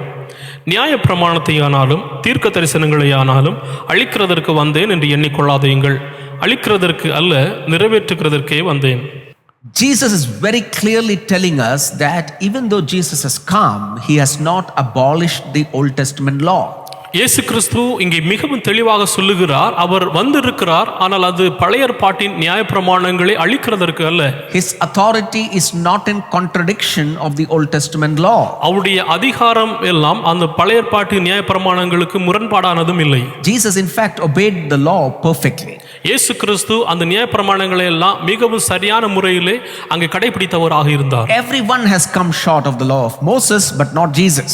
எல்லாருமே மோசேயுடையதான நியாயப்பிரமாணங்களிலே விழுந்தவர்களாக இருந்தார்கள், ஆனால் இயேசு அப்படி அல்ல. I've heard many people telling that now that we have Jesus and we have the New Testament, we don't need the Old Testament any longer. அநேக ஜனங்கள் இவ்வாறாக சொல்லுகிறதை கேட்டிருக்கிறேன். இப்போது நமக்கு இயேசு கிறிஸ்து இருக்கிறார், புதிய ஏற்பாடு இருக்கிறது, எனவே நமக்கு இதற்கு அப்புறமாக பழைய ஏற்பாட்டும் நியாயப்பிரமாணங்களும் தேவையில்லை என்று. That's not the way to look at this Old Testament scripture. பழைய ஏற்பாட்டை நாம் பார்க்கிறது அப்படிப்பட்டதான ஒரு விதமாக இருக்கக்கூடாது. Jesus did not abolish the law. இயேசு கிறிஸ்து அந்த கட்டளைகளை நியாயப்பிரமாணங்களை அவர் அழிக்கவில்லை, but he fulfilled it. ஆனால் அவர் அதை நிறைவேற்றினார். Paul is another New Testament writer who has wrote a lot of things about the law. Pavul புதிய ஏற்பாட்டினுடையதான ஒரு எழுத்தாளராக இருக்கிறார். இந்த நியாயப்பிரமாணங்களை பற்றி அநேக விதமான காரியங்களை Pavul எடுத்துரைத்திருக்கிறார். He is also not against the law. அவரும் கூட அந்த நியாயப்பிரமாணங்களுக்கு எதிரானவர் அல்ல. So what Paul is doing is, Paul in his writing is giving us a new way of living the law of the Old Testament in the light of what Jesus has done for us on the cross of Calvary. Pavul என்ன செய்கிறார் என்றால், அந்த பழைய ஏற்பாட்டினுடையதான நியாயப்பிரமாணங்கள் எல்லாம் இயேசு கிறிஸ்துவின் மூலமாக இயேசு கிறிஸ்து கல்வாரி சிலுவையில் என்ன செய்தாரோ அதை முன்படுத்தியே நிறைவேற்றுகிறவராக இருக்கிறார். And Jesus is again telling us in verse 18 of Matthew chapter 5. மறுபடியுமாக இயேசு கிறிஸ்து மத்தேயு 5:18 சொல்லுகிறார், வானமும் பூமியும் ஒழிந்து போனாலும் நியாயப்பிரமாணத்தில் உள்ளவைகள் எல்லாம் நிறைவேறும் அளவும் அதில் ஒரு சிறு எழுத்தாகிலும் ஒரு எழுத்தின் உறுப்பாகிலும் ஒழிந்து போகாது என்று மெய்யாகவே உங்களுக்கு சொல்லுகிறேன். Jesus is saying that not even a small alphabet or even a small stroke of the Old Testament law will go without being fulfilled. இயேசு கிறிஸ்து அதில் என்ன செய்கிறார்கள் என்றால், அந்த வார்த்தைகளதான ஒரு எழுத்துகள் கூட அதிலிருந்து ஒழிந்து போகாது என்று சொல்லுகிறார். This means that Jesus believed that the scripture was inspired by God. அதனுடையதான அர்த்தம் என்னவென்றால், இயேசு கிறிஸ்து இந்த வேத வாக்கியங்கள் எல்லாம் தேவன் மூலமாக அது கொடுக்கப்பட்டது என்கிறதை அவர் விசுவாசித்தார். And today for us we have both the Old Testament and the New Testament, which are the inspired word of God. இன்றைக்கு நமக்கு புதிய ஏற்பாடும் பழைய ஏற்பாடும் இருக்கிறது. இரண்டுமே தேவனால் நமக்கு அருளப்பட்டதாக இருக்கிறது. Inspired means God breathed. அருளப்பட்டது என்று சொன்னால் தேவன் அதை சுவாசித்தார். And how has the scripture come to us? எப்படி இந்த வேத வாக்கியம் நமக்கு It was கிடைத்தது? written some 1500 years from Genesis to Revelation. It took 1500 years for more than 40 authors to write the scripture. ஆதியாகமத்திலிருந்து வெளிப்படுத்தின விசேஷம் வரையிலும் எழுதுகிறதற்கு 1500 வருடங்களுக்கும் அதிகமாகவும் 40 ஆசிரியர்களுக்கும் அதிகமாகவும் இது எடுத்துக்கொள்ளப்பட்டது. And it was written in 3 different languages. 3 விதமான வித்தியாசமான மொழிகளிலே இது எழுதப்பட்டது. Aramaic, Hebrew and Koine Greek. Arabic, எபிரேய பாஷை, கிரேக்க பதங்களில் எழுதப்பட்டது. And it has the same theme, and even though it is written by many authors, it is God breathed. So the Holy Spirit is the author, and we have a human author to the scripture.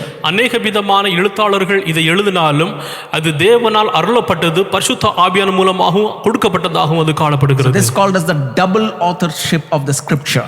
எனவே இது எப்படி அழைக்கப்படுகிறது என்றால், வேத வாக்கியங்கள் எல்லாம் 2 விதமான ஆசிரியர்களால் அருளப்பட்டது என்று. And Jesus is telling every stroke of the law, every alphabet will be fulfilled in Jesus' name. ஆனால் இயேசு கிறிஸ்து சொல்லுகிறார், இயேசு கிறிஸ்துவின் மூலமாக இதிலே காணப்படுகிறதான எல்லா வேத வாக்கியங்களும் எல்லா எழுத்துகளும் அது நிறைவேறும் என்று. Hallelujah. Hallelujah. And for today we have the old and new for us as the inspired word of God. நமக்கு இன்றைக்கு பழைய ஏற்பாடு புதிய ஏற்பாடுமாக தேவனால் அருளப்பட்டதான வேத வாக்கியங்கள் இருக்கிறது. Now the question, are we to follow the law of Moses? இப்போது கேள்வி என்னவென்றால், நாம் மோசேயுடைய நியாயப்பிரமாணத்தை பின்பற்ற வேண்டுமா? The question is, are we to follow the law of Moses? கேள்வி என்னவென்றால், நாம் மோசேயுடைய நியாயப்பிரமாணத்தை பின்பற்ற வேண்டுமா? We must understand that there are three kinds of law. நாம் ஒன்றை புரிந்து கொள்ள வேண்டும், மூன்று விதமான நியாயப்பிரமாணங்கள் One காணப்பட்டது. is the civil law, which has to do with the Jewish administration of their land. ஒன்று அதிகாரத்திற்குட்பட்டதான அந்த நியாயப்பிரமாணங்கள், அது யூதர்களுடையதான நிலங்கள் மூலமாக அது பயன்படுத்தப்பட்டது. And we don't follow those Jewish land laws because that is for that time and that kind of people. யூதர்களுடையதான அந்த பாரம்பரியமான அந்த நியாயப்பிரமாணங்களை நாம் பின்பற்ற வேண்டியதில்லை, ஏனென்றால் அது அவர்களுக்காக அந்த தருணங்களிலே அருளப்பட்டது. And then we have the law of ceremonies. அதுக்கு அப்புறமாக விழாக்கள் மூலமாக கொடுக்கப்படுகிறதான Sacrifice, temple, altar, festivals. பலியிடுகிறது, மற்ற விதமான விழாக்கள், கொண்டாட்டங்கள், பஸ்காக்கள் போன்றதான எல்லா விதமான சம்பவங்களும். All the ceremonial laws are completed in Jesus Christ. இந்த எல்லா விதமான நியாயப்பிரமாணங்கள் இயேசு கிறிஸ்துவின் மூலமாக அது நிறைவேற்றினதாக காணப்படுகிறது. Jesus is our temple. இயேசு கிறிஸ்துவே அவர் ஆலயமாக இருக்கிறார். Jesus is the altar. அவரே பலிபீடமாகவும் இருக்கிறார். Jesus is the sacrifice. அவரே பலியாகவும் இருக்கிறார். And we don't have to follow the ceremonial laws. எனவே நாம் அப்படிப்பட்டதான விழாக்களுக்குரியதான அந்த நியாயப்பிரமாணங்களை கடைபிடிக்க வேண்டிய அவசியம் இல்லை. And then the law has something called as the moral law. அதற்கு அப்புறமாக அந்த நியாயப்பிரமாணங்கள் எப்படி அழைக்கப்படுகிறது என்றால், ஒழுக்கத்திற்கு ஏதுவான நியாயப்பிரமாணங்கள். Moral laws of God are universal laws.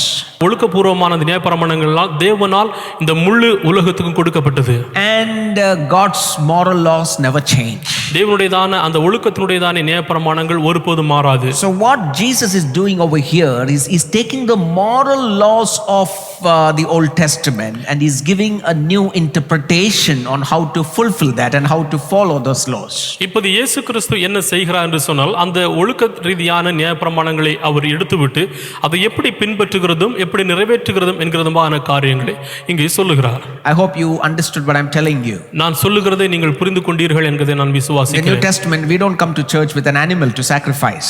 இந்த புதிய ஏற்பாட்டு சபைகளிலே நாம் சபைகளுக்கு வருகிறது விலங்குகளை பலியிடுகிறது இல்லை. That's because the sacrifice has been completed in Jesus Christ. ஏனென்றால் அந்த பலியிடுகிறது இயேசு கிறிஸ்து மூலமாக அது நிறைவேற்றப்பட்டாயிற்று. We don't celebrate the Sabbath. நாம் அந்த ஓய்வுகளை எல்லாம் கூட நாம் இங்கே கொண்டாடுகிறது And இல்லை. many Christians are confused. Why are we not celebrating the Sabbath? அந்த விதமான ஓய்வுகளை எல்லாம் எதற்காக கொண்டாடுகிறோம் என்று அநேக கிறிஸ்தவர்கள் கூட குழப்பமடைந்தவர்களாக இருக்கிறார்கள். Paul says in Colossians chapter 2 verse 16 and 17. Pavul சொல்லுகிறார், கொலோசியர் 2வது அதிகாரம் வசனம் 16 17, ஆகையால் நீங்கள் போஜனத்தையும் பானத்தையும் குறித்தாவது பண்டிகை நாளையும் மாத பிறப்பையும் ஓய்வு நாட்களையும் குறித்தாவது ஒருவனும் உங்களை குற்றப்படுத்தாதிருப்பானாக. அவைகள் வரும் காரியங்களுக்கு நிழலாயிருக்கிறது, அவைகளில் பொருள் கிறிஸ்துவை பற்றினது. So all these laws were a shadow of Jesus Christ and it has been fulfilled in Jesus. இந்த எல்லா விதமான நியாயப்பிரமாணங்களும் இயேசு கிறிஸ்துவுடையதான் நிழலாக இருக்கிறது, அவைகள் இயேசு கிறிஸ்துவின் மூலமாக நிறைவேற்றப்பட்டதாகவும் இருக்கிறது. But the moral laws like do not murder, do not commit adultery, do not steal, do not divorce, all applies to us even today. ஒழுக்க ரீதியான அந்த நியாயப்பிரமாணங்களான கொலை செய்யாதிருப்பாயாக, களவு செய்யாதிருப்பாயாக, விபச்சாரம் செய்யாதிருப்பாயாக, இப்படிப்பட்டதான நியாயப்பிரமாணங்கள் எல்லாம் இப்போதும் நாம் கடைபிடிக்க வேண்டியதாக இருக்கிறது. And then Jesus says that there is a need to be taught about it. அதற்கு அப்புறமாக இயேசு சொல்லுகிறார், இதை நாம் கற்றுக் கொடுக்க வேண்டியதான அவசியமும் காணப்படுகிறது. In Matthew chapter 5 verse 19, மத்தேயு 5வது அதிகாரம் 19வது வசனம், ஆகையால் இந்த கற்பனைகள் எல்லாவற்றிலும் சிறிதானதொன்றையாகிலும் மீறி அவ்விதமாய் மனுஷருக்கு போதிக்கிறவன் பரலோகத்தில் எல்லாரிலும் சிறியவன் எனப்படுவான். இவைகளை கைக்கொண்டு போதிக்கிறவனோ பரலோக ராஜ்யத்தில் பெரியவன் எனப்படுவான்.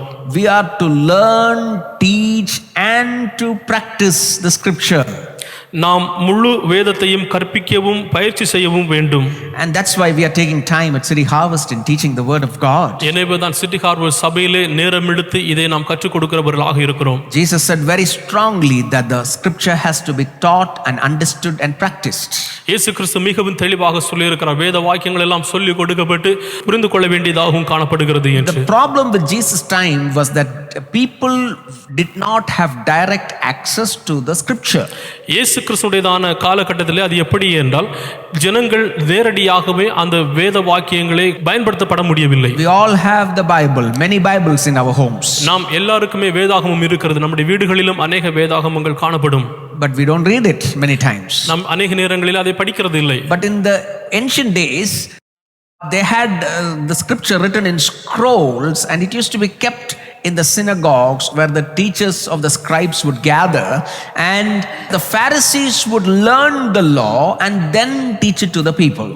பழைய ஏற்பாட்டு காலகட்டத்திலே அவர்களுக்கு நமக்கு இப்போது இருக்கிறதான இந்த வேதங்கள் கிடையாது. அந்த காலத்திலே சுருள்கள் இருந்தது. அதை அவர்கள் தங்களுடைய தேவ ஆலயங்களில் வைத்திருப்பார்கள். வேத பாரகர்களோ அல்லது பரிசேயர்களோ அங்கே அதை படித்து விட்டு அதை அங்கே கற்றுக் கொடுக்கிறவர்களாக இருந்தார்கள். And now Jesus is telling there is some problem with the way your teachers and your scribes and Pharisees are teaching you the law. இப்போது அவர்கள் பரிசேயர்களும் வேத பாரகரும் சொல்லிக் கொடுக்கிறதான அந்த வேத வாக்கியங்களிலே ஒரு சில பிரச்சனைகள் காணப்படுகிறது. So I am going to teach you the right way of practicing the law, says Jesus. இப்போது இயேசு சொல்லுகிறார், அந்த வேத வாக்கியங்களை எப்படி சரியான முறையிலே படிக்கிறது என்கிறதை பற்றி நான் உங்களுக்கு கற்றுக் கொடுக்க போகிறேன். And he says a startling statement. இப்போது ஒரு முக்கியமான ஒரு குறிப்பை அவர் அங்கே சொல்லுகிறார். Verse 20. வசனம் 20. வேத பாரகர் பரிசேயர் என்பவர்களுடைய நீதியிலும் உங்கள் நீதி அதிகமாயிராவிட்டால் பரலோக ராஜ்யத்தில் பிரவேசிக்க மாட்டீர்கள் என்று உங்களுக்கு சொல்லுகிறேன். Oh, Jesus is telling your righteousness has to surpass the righteousness of your own teachers, the Pharisees, who are reading the law and practicing the law and come up with traditions to follow the law. வேத வாக்கியங்களை சொல்லிக் கொடுக்கிறதான பரிசேயர்களோ வேத பாரகரோ அவர்கள் அதை பிரசங்கிக்கிறார்கள், உங்களுக்கு கற்றுக் கொடுக்கிறார்கள், அதன்படி நடக்கிறார்கள் என்கிறதனுடைய அவர்களுடைய நீதியை விடவும் உங்களுடைய நீதி அதிகமாக இருக்க வேண்டும் என்று இயேசு கிறிஸ்து இங்கே சொல்லுகிறார். Can you see the high standard Jesus is placing for Jesus followers? இயேசு கிறிஸ்துவை பின்பற்றுகிறவர்களுக்கு இயேசு சொல்லுகிறதான மிகவும் உயர்ந்ததான ஒரு பகுதி அதிலே பார்க்க முடிகிறதுங்களா? Your righteousness has to surpass the righteousness of the Pharisees. உங்களுடையதான நீதி அந்த பரிசேயருடையதான நீதியை விடவும் அதிகமாக இருக்க வேண்டும். Pharisees are known for separation. பரிசேயர்கள் அங்கு பிரித்தெடுக்கப்பட்டதான ஒரு வாழ்க்கைக்காக அறிந்து கொள்ளப்பட்டவர்கள். They followed the written law plus the traditions, the culture and the practices based on the law. அவர்கள் எழுதி வைக்கப்பட்டதான அந்த நியாயப்பிரமாணங்களை கை கொண்டார்கள். அது மாத்திரமல்லாமல் பரம்பரையாக கைப்பற்றி வந்திருக்கிறதான அந்த சடங்குகளையும் அவர்கள் எல்லாரும் அதை பின்பற்றி இந்த நியாயப்பிரமாணங்கள் மூலமாக கடைபிடித்தார்கள். They were figuring out how exactly and perfectly they can follow the law, and they have come up with traditions. If you do this, you can follow the law like this. எப்படி அதை முழுமையாக பின்பற்றுவது என்று சொல்லி தங்களுடையதான பரம்பரையின் மூலமாகவும் அந்த சடங்காச்சாரங்கள் மூலமாகவும் இதன் மூலமாக அவர்கள் இணைத்துக் கொண்டவர்களாகவும் காணப்பட்டார்கள். They said, if the law said you shall not commit adultery, when you walk in a road, you close your eyes when a woman comes so that you will not commit adultery. அவர்கள் சொன்னார்கள், நீங்கள் விபச்சாரம் செய்யாதிருப்பாக நீங்கள் ரோடுகளிலே நடந்து செல்லுகிறதான போது உங்களுடைய கண்களை மூடி நீங்கள் நடக்க வேண்டும் என்றால் மாத்திரமே நீங்கள் விபச்சாரம் செய்யாதிருப்பீர்கள் என்று. Sometimes we give bad picture to these Pharisees. சில நேரங்களில் இந்த பரிசேயர்களுக்கு ஒரு தவறான விதமான உருவகத்தை நாம் கொடுக்கிறோம். But they were sincere people. ஆனால் அவர்கள் மிகவும் அறிவு சார்ந்ததான They ஜனங்கள். wanted to follow the law to the dot. அவர்கள் அந்த நியாயப்பிரமாணங்களை எல்லாம் அதிகமாக பின்பற்ற விரும்பினார்கள். And Jesus is telling your righteousness has to surpass the righteousness of the Pharisees. ஆனால் இயேசு சொல்லுகிறார், உங்களுடையதான நீதித்தனம் இந்த பரிசேயருடையதான நீதியை விடவும் அதிகமாக இருக்க What வேண்டும். is Jesus telling? இயேசு என்ன சொல்லுகிறார்? Now Jesus is telling that there is a human scale of righteousness and then there is a Jesus scale of righteousness. இயேசு சொல்லுகிறார், அங்கே மனிதர்களுடையதான அந்த அளவுகோலும் இயேசு கிறிஸ்துடையதான அளவுகோலும் அதிலே காணப்படுகிறது. This is amazing that the righteousness of Jesus is much higher than human righteousness. இது மிகவும் மல்லமை நிறைந்ததாக காணப்படுகிறது. இயேசு கிறிஸ்துவுடையதான அந்த நீதித்தனம் மனிதர்களுடையதான நீதித்தனத்தை விடவும் உயர்ந்திருக்கிறதாக இருக்கிறது. Jesus says that your life is pretty messed up, and human beings, you will never match up to the righteousness of God. இயேசு கிறிஸ்து சொல்லுகிற உங்களுடையதான நீதித்தனம் இங்கு குழம்பு போய் இருக்கிறது. ஆனால் உங்களுடையதான நீதித்தனம் இயேசு கிறிஸ்துவுடையதான அந்த நீதித்தனத்தோடு கூட அது இணைக்கப்பட முடியாது. Only God is perfect. தேவன் மாத்திரமே அவர் பரிசுத்தம் உள்ளவர். Matthew 5:48, Jesus said, "Be perfect, therefore, as your heavenly Father is perfect." மத்தேயு 5:48 இவ்வாறாக சொல்லுகிறது, பரலோகத்தில் இருக்கிற உங்கள் பிதா பூரண சற்குணமுள்ளவராய் இருக்கிறதை போல நீங்களும் பூரண சற்குணமுள்ளவர்களாய் இருங்கள். And Jesus is perfect. இயேசு கிறிஸ்து அவர் பூரண சற்குணமுள்ளவராய் When Jesus இருக்கிறார். stands before his Father, how perfect he is one with the Father. He is 100% perfect. இயேசு கிறிஸ்து பிதாவோடு கூட நிற்கிறதான போது அவர் எப்படி பூரணமுள்ளவராக இருக்கிறார்? அவர் அந்த அளவுக்கு நெருங்கி இருக்கிறதான தூய்மை உள்ளவராகவும் அவர் தேவனோடு ஒன்றானவராகவும் இருக்கிறார். That's the gospel. அதுதான் சுவிசேஷம். You don't have to stand before God in your righteousness. You can have the righteousness of Christ and be perfect to stand before God. நீங்கள் உங்களுடையதான நீதி நிமித்தமாக தேவனுடைய சமூகத்தில் நிற்க முடியாது. நீங்கள் தேவனுடையதான அந்த நீதியை அணிந்து கொண்டுள்ளவர்களாக அவருடைய முன்பதாக நிற்க முடியும். Hallelujah. Hallelujah. Thank God for imputing us with the righteousness of Jesus Christ. இயேசு கிறிஸ்துவுடையதான அந்த நீதியை நம்முடைய வாழ்க்கையிலே அவர் கொடுத்திருக்கிறபடியால் தேவனுக்கு நாம் ஸ்தோத்திரம் With the செலுத்துவோம். righteousness Jesus gives us, we can surpass the righteousness of the Pharisees. இயேசு கிறிஸ்து நமக்கு கொடுக்கிறதான அந்த நீதித்தனத்தை பரிசுடையதான நீதித்தனத்தை விடவும் அதிகப்படுத்த முடியும். Philippians chapter 3 verse 9, Paul says, பிலிப்பியர் 3:9 பவுல் சொல்லுகிறார், நான் கிறிஸ்துவை ஆதாயப்படுத்திக் கொள்ளும்படிக்கும் நியாயப்பிரமாணத்தினால் வருகிற சுயநீதியை உடையவனாயிராமல் கிறிஸ்துவை பற்றும் விசுவாசத்தினால் வருகிறதும் விசுவாசம் மூலமாய் தேவனால் உண்டாயிருக்கிறதுமான நீதியை உடையவனாயிருந்து கிறிஸ்துவுக்குள் இருக்கிறவர் என்று காணப்படும்படிக்கும். Amen. Here Paul talks about two kinds of righteousness. இங்கே பவுல் இரண்டு விதமான நீதியை குறித்து சொல்லுகிறார். Righteousness of the law நியாயப்பிரமாணத்தில் உள்ளதான நீதி, and the righteousness that comes as a gift of Lord Jesus Christ. இயேசு கிறிஸ்துவிடத்திலிருந்து வருகிறதான தாளந்தாகிய அந்த நீதி. And Paul is telling that we have to live from the righteousness that comes from God on the basis of faith.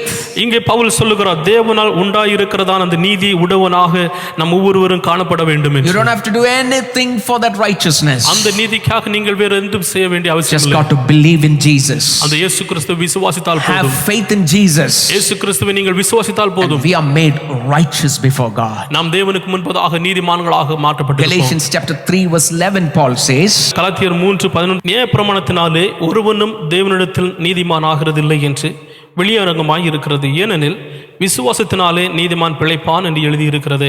Amen. The righteous will live by faith. விசுவாசத்தினால் நீதிமான் பிழைப்பான். So our righteousness is righteousness by faith.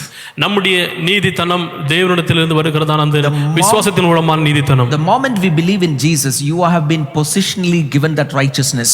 இயேசு கிறிஸ்து விசுவாசிக்கிறதான அந்த தருணத்திலே நமக்கு அந்த நீதித்தனம் கொடுக்கப்பட்டிருக்கிறது. Somebody shout, I am righteous before God. தேவனுக்கு முன்பதாக நான் நீதிமானா இருக்கிறேன் என்று சொல்வீர்களா? Because of Jesus giving me his righteousness.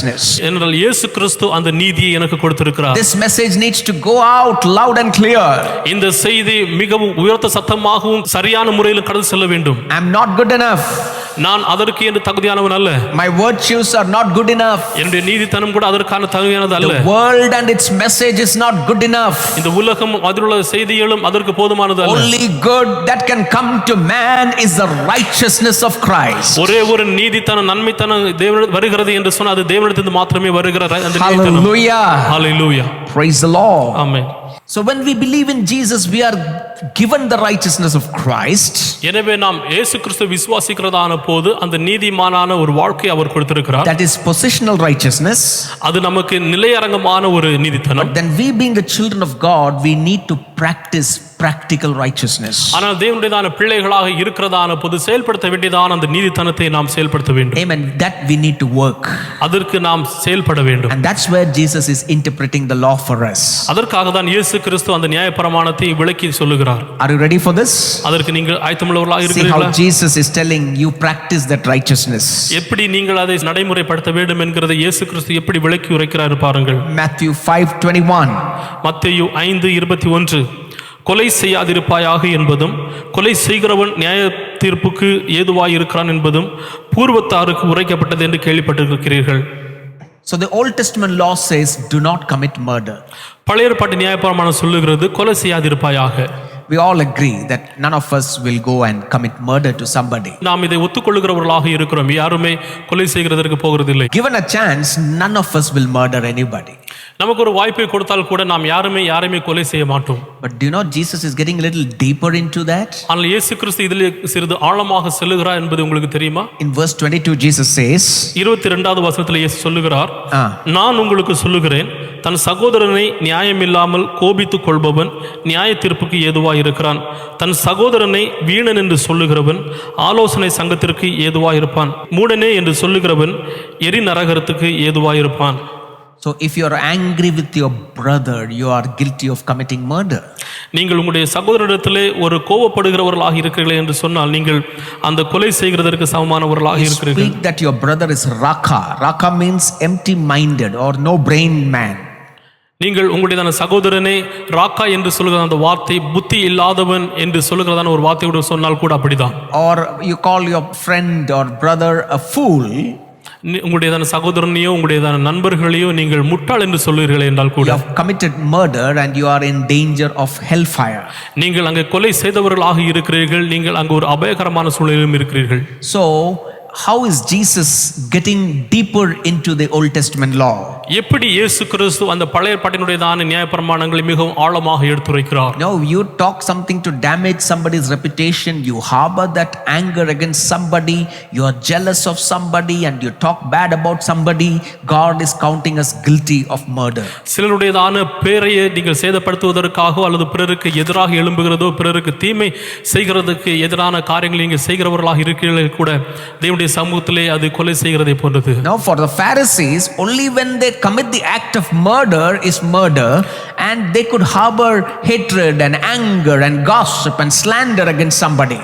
ஆனால் பரிசேயர்களுக்கு அவர்கள் கொலை செய்தால் மாத்திரமே அவர்கள் அது கொலை என்று எண்ணப்பட்டார்கள். எனவே அவர்கள் மற்றவர்களை அநேக விதமான தீயான வழிகளிலே தவறான முறைகளிலே அவர்கள் நடத்துபவர்களாக இருந்தார்கள். Jesus is upping the standard. இயேசு கிறிஸ்து அதற்கும் அப்புறமாக மேலாக காணப்படுகிறார். He's telling, even if you think and you're angry against your brother, you call your brother a fool, you are guilty of committing murder.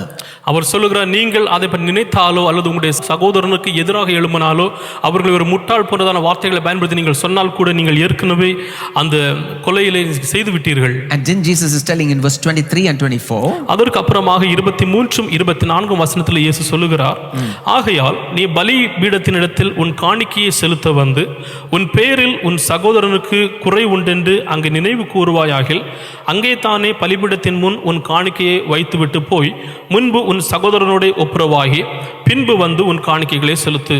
Now Jesus is talking about a scene when you are coming to church to worship God. இப்போது இயேசு கிறிஸ்து இங்கே ஒரு உருவகத்தை காண்பிக்கிறார். நீங்கள் தேவனை ஆராதிக்கிறதற்கு சபைக்கு வருகிறீர்கள். You're coming and parking your car or two-wheeler and suddenly you think that somebody else has got something against you. உங்களுடையதான காரையோ அல்லது பைக்கையோ நீங்கள் நிறுத்தி விடுகிறதான போது உங்களுடைய சிந்தனையிலே யாரோ ஒருவர் உங்களுக்கு எதிராக எழும்புறது ஞாபகம் வருகிறது. He's telling, instead of doing your religious activities on a Sunday morning, go and get reconciled and come and worship God. நீங்கள் ஞாயிற்றுக்கிழமை அந்த ஆராதனை போறதான காரியங்களில் ஈடுபடுவதற்கு முன்பதாக முதலாவது நீங்கள் அங்கே போய் சீர்பொருந்தி விட்டு வாருங்கள் என்று. The society says if somebody has a problem with us, it's their problem. இந்த சமூகம் சொல்லுகிறது, யாரோ ஒருவருக்கு என்னோடு கூட ஒரு பிரச்சனை இருக்கிறது என்றால் அது அவர்களுடையதான பிரச்சனை. Jesus says if somebody has a problem with me, it is my problem also. இப்போது இயேசு சொல்லுகிறார், யாரோ ஒருவர் என்னோடு கூட பிரச்சனை பண்ணுகிறார்கள் என்று சொன்னால் அது என்னுடைய பிரச்சனை. You have such thoughts about you hurting somebody or somebody being offended with you, first go settle the matter before you come and worship God. உங்களுக்கு இப்படிப்பட்டதான சிந்தனைகள் இருக்கிறது என்ற யாரோ ஒருவர் உங்களை காயப்படுத்தி அல்லது நீங்கள் பிறரை காயப்படுத்துகிறதான காரணங்கள் காணப்படுகிறது என்ற நீங்கள் முதலாவது தேவனை ஆராதிக்க முன்பதாக அங்கு போய் சீர்பொருந்த வேண்டும். Go tell that person, அந்த மனிதனிடத்தில் போய் சொல்லுங்கள், that God is reminding me something that you are upset about me. தேவன் என்னோடு கூட ஒரு சில காரியங்களை நினைவுபடுத்துகிறார், நீங்கள் என்னோடு கூட ஒரு கசப்பான ஒரு அனுபவத்தில் காணப்படுகிறீர்கள் என்று. I don't know what I did, but I want to ask you for forgiveness. நான் என்ன செய்தேன் என்று எனக்கு தெரியாது, ஆனால் நான் உங்களிடத்தில் மன்னிப்பு கேட்க விரும்புகிறேன். Whatever it can be, we can talk and love and solve the matter. எப்படிப்பட்டதாக காரியங்களாக இருந்தாலும் நாம் அதை பேசி அதை நாம் சீர்பொருத்தலாம். But I've hurt you. நான் உங்களை காயப்படுத்தி இருக்கிறேன். I'm sorry. என்னை மன்னித்து விடுங்கள். And I understand that there is a distance between us and you are my brother and sister in Christ. என்னால் புரிந்து கொள்ள முடிகிறது, நமக்குள்ளதாக ஒரு நீண்ட பிரிவினை இருக்கிறது. ஆனால் நான் கிறிஸ்துவுக்குள்ளதாக நான் உங்களுடைய மன்னிப்பு கேட்க என்னை மன்னித்து விடுங்கள். We are supposed to take responsibility for somebody else's emotion, Jesus said. இயேசு சொன்னா, மற்றவருடையதான ஒரு உணர்வு பூரிதமான காரியங்களில் நாமே அதற்காக முன்னோக்கி எடுத்து செல்ல வேண்டும். We say, I have no problem with my wife. She is feeling like that. I cannot be bothered. என்னுடைய மனைவி என்னுடைய வாழ்க்கையில் இவ்வாறாக இருக்கிறார்கள், எனக்கு அவரிடத்தில் எந்த விதமான பிரச்சனைகளும் இல்லை. No, it's your problem also. ஆனால் அது உங்களுடையதான பிரச்சனைகளும் கூட. We are to take responsibility for someone's emotion. மற்றவருடையதான அந்த உணர்வுகளுக்கு நாமும் அந்த பொறுப்பை ஏற்றுக்கொள்ள வேண்டும். Then Jesus uses another example of an enemy or an adversary. அதற்கு அப்புறமாக ஒரு எதிராளி உடையதான ஒரு காரியத்தை ஒரு உதாரணமாக இயேசு கிறிஸ்து எடுக்கிறார். This is a place where we get mad at people when people take us to court and when our enemies work against us. இதிலே தான் ஜனங்கள் நமக்கு எதிராக எழும்புகிறதான போது, ஜனங்கள் நம்மை ஒரு கோர்ட்டுக்கு எல்லாம் எடுத்து செல்லுகிறதான போது இதை நாம் பயன்படுத்த Verse முடியும். 25 and 26. வசனம் 25 26. எதிராளி உன்னை நியாயாதிபதியினிடத்திலே ஒப்புக்கொடாமலும் நியாயாதிபதியை உன்னை சேவகரிடத்தில் ஒப்புக்கொடாமலும் நீ சிறைச்சாலையிலே வைக்கப்படாமலும் இருக்கும்படியாக நீ உன் எதிராளியோடு வழியிலே இருக்கும்போது சீக்கிரமாய் அவனுடைய நல்மனம் பொருந்தாவிட்டால் நீ ஒரு காசும் குறைவின்றி கொடுத்து தீர்க்கும் மட்டும் அவ்விடத்திலிருந்து புறப்பட மாட்டாய் என்று மெய்யாகவே உனக்கு சொல்லுகிறேன். In one case, settle matters with your friend who is offended with you. ஒரு காரியத்திலே உனக்கு எதிராக எழும்பினதான மனிதனிடத்திலே நீ அந்த காரியங்களை நீ நல்முறைப்படுத்து. In the second case, settle matters with your enemy who is taking you to court. இரண்டாவதாக உள்ள காரியம், அந்த எதிராளி உன்னை அந்த கோர்ட் கேஸ் எழும்பினதான மனிதனிடத்திலே நீ அந்த காரியங்களை நீ நல்முறைப்படுத்து. In both cases, you need to act on it now. இந்த இரண்டு வகையிலுமே நீ இப்போதே அங்கே செயல்படுத்த வேண்டும். Don't let it linger. அது அப்படியே குறைந்து போகக்கூடாது. Get your heart free from that situation. அந்த சூழ்நிலையிலிருந்து உங்களுடைய இருதயம் விடுவிக்கப்பட்டதாக இருக்கட்டும். Jesus is exposing something that we often gives ourselves time to prolong that situation. சில நேரங்களிலே நாம் அந்த விதமான காரியங்களை சீர்பொந்துகிறதற்கு எடுக்கிறதான அந்த நேரத்தை குறித்து இங்கே இயேசு கிறிஸ்து அந்த காலதாமத்தை குறித்து இயேசு இங்கே சொல்லுகிறார். And Jesus is also talking about people who think that they have got power and they have got authority, or they have got the attitude to run over people and accuse people and belittle people. When you do that, Jesus is accusing you of murder. இயேசு கிறிஸ்து இங்கே சொல்லுகிறதான போது அதிகாரத்தில் இருக்கிறதான ஒரு சில விதமான ஜனங்களும் அவர்களும் மற்ற ஜனங்களை தரை குறைவாகவும் அவர்களுக்கு சரியான அந்த நீதி வழங்கப்படாமல் இருக்கிறதான போதும் அப்படிப்பட்டதான ஜனங்கள் மத்தியில் நீங்கள் தவறான முறையில் நடத்தப்படுகிறீங்கிறதான காரியத்தையும் இயேசு இங்கே சொல்லுகிறார். Jesus is not saying anger leads to murder, but Jesus is telling that anger itself is murder. இயேசு சொல்லுகிறார், கோபம் உங்களை அந்த கொலைக்கு வழிநடத்தாது, ஆனால் கோபப்படுகிறதே கொலைதான் என்று. Do you remember any incident how angry we get with somebody when they are hurting us? மற்றவர்கள் நம்மை காயப்படுத்துகிறதான போது அந்த காயம் எப்படி நம்மை காயப்படுத்தி அது கோபத்திலே அது வழிநடத்தும் என்று நீங்கள் ஞாபகப்படுத்தி இருக்கிறீர்களா? You burn with anger. நீங்கள் அந்த கோபத்திலே இன்னும் மூட்டப்படுகிறவர்களாக And you're இருக்கிறீர்கள். expecting the downfall. நீங்கள் அந்த வழிகளிலே அவர்கள் கீழே விழுகிறதற்கான முறைகளை நீங்கள் எதிர்பார்க்கிறீர்கள். And you wait for a chance for revenge. அந்த பழி சுமத்துகிறதற்கான ஒரு வாய்ப்பையும் எதிர்பார்க்கிறீர்கள். You spread gossip and slander about that person. அந்த மனிதரை பற்றி நீங்கள் புறங்குறி தூற்றித் திரிகிறவர்களாக இருக்கிறீர்கள். Jesus warns us about such things. இயேசு கிறிஸ்து அந்த விதமான காரியங்களை குறித்து இங்கு எச்சரிக்கிறார். John said in 1 John chapter 3 verse 15 in the same lines. அதே வரிகளை யோவான் கூட 1 யோவான் 3வது அதிகாரம் 15வது வசனத்தில் சொல்லியிருக்கிறார். தன் சகோதரனை பகைக்கிற எவனும் மனுஷ கொலைபாதகனாயிருப்பான், மனுஷ கொலைபாதகனவனோ அவனுக்குள் நித்திய ஜீவன் நிலைத்திராது என்று அறிவீர்கள். John is also speaking in the same lines. யோவான் கூட இதே விதமான வரிகளை இங்கே பேசுகிறார். Now we know the word of God, but it is very tough to practice it. நமக்கு தேவனுடைய வார்த்தைகள் தெரியும், ஆனால் அதை நடைமுறைப்படுத்துகிறது மிகவும் கடினம். And we give ourselves permission to be angry with somebody. எனவே நாம் சில நேரங்களிலே மற்றவர்கள் மத்தியிலே கோபத்தை காட்டத்தக்கதான ஒரு அனுமதியை வழங்குகிறவர்களாக கூட இருக்கிறோம். Keep somebody in an arm's distance. மற்றவர்களிடத்திலே அந்த நீண்ட தூரத்தை நீங்கள் வைத்து விடுங்கள். And Jesus is telling us that the consequences of such acts are terrible because it is equivalent to murder, and we are entitled with such an attitude for hell's fire.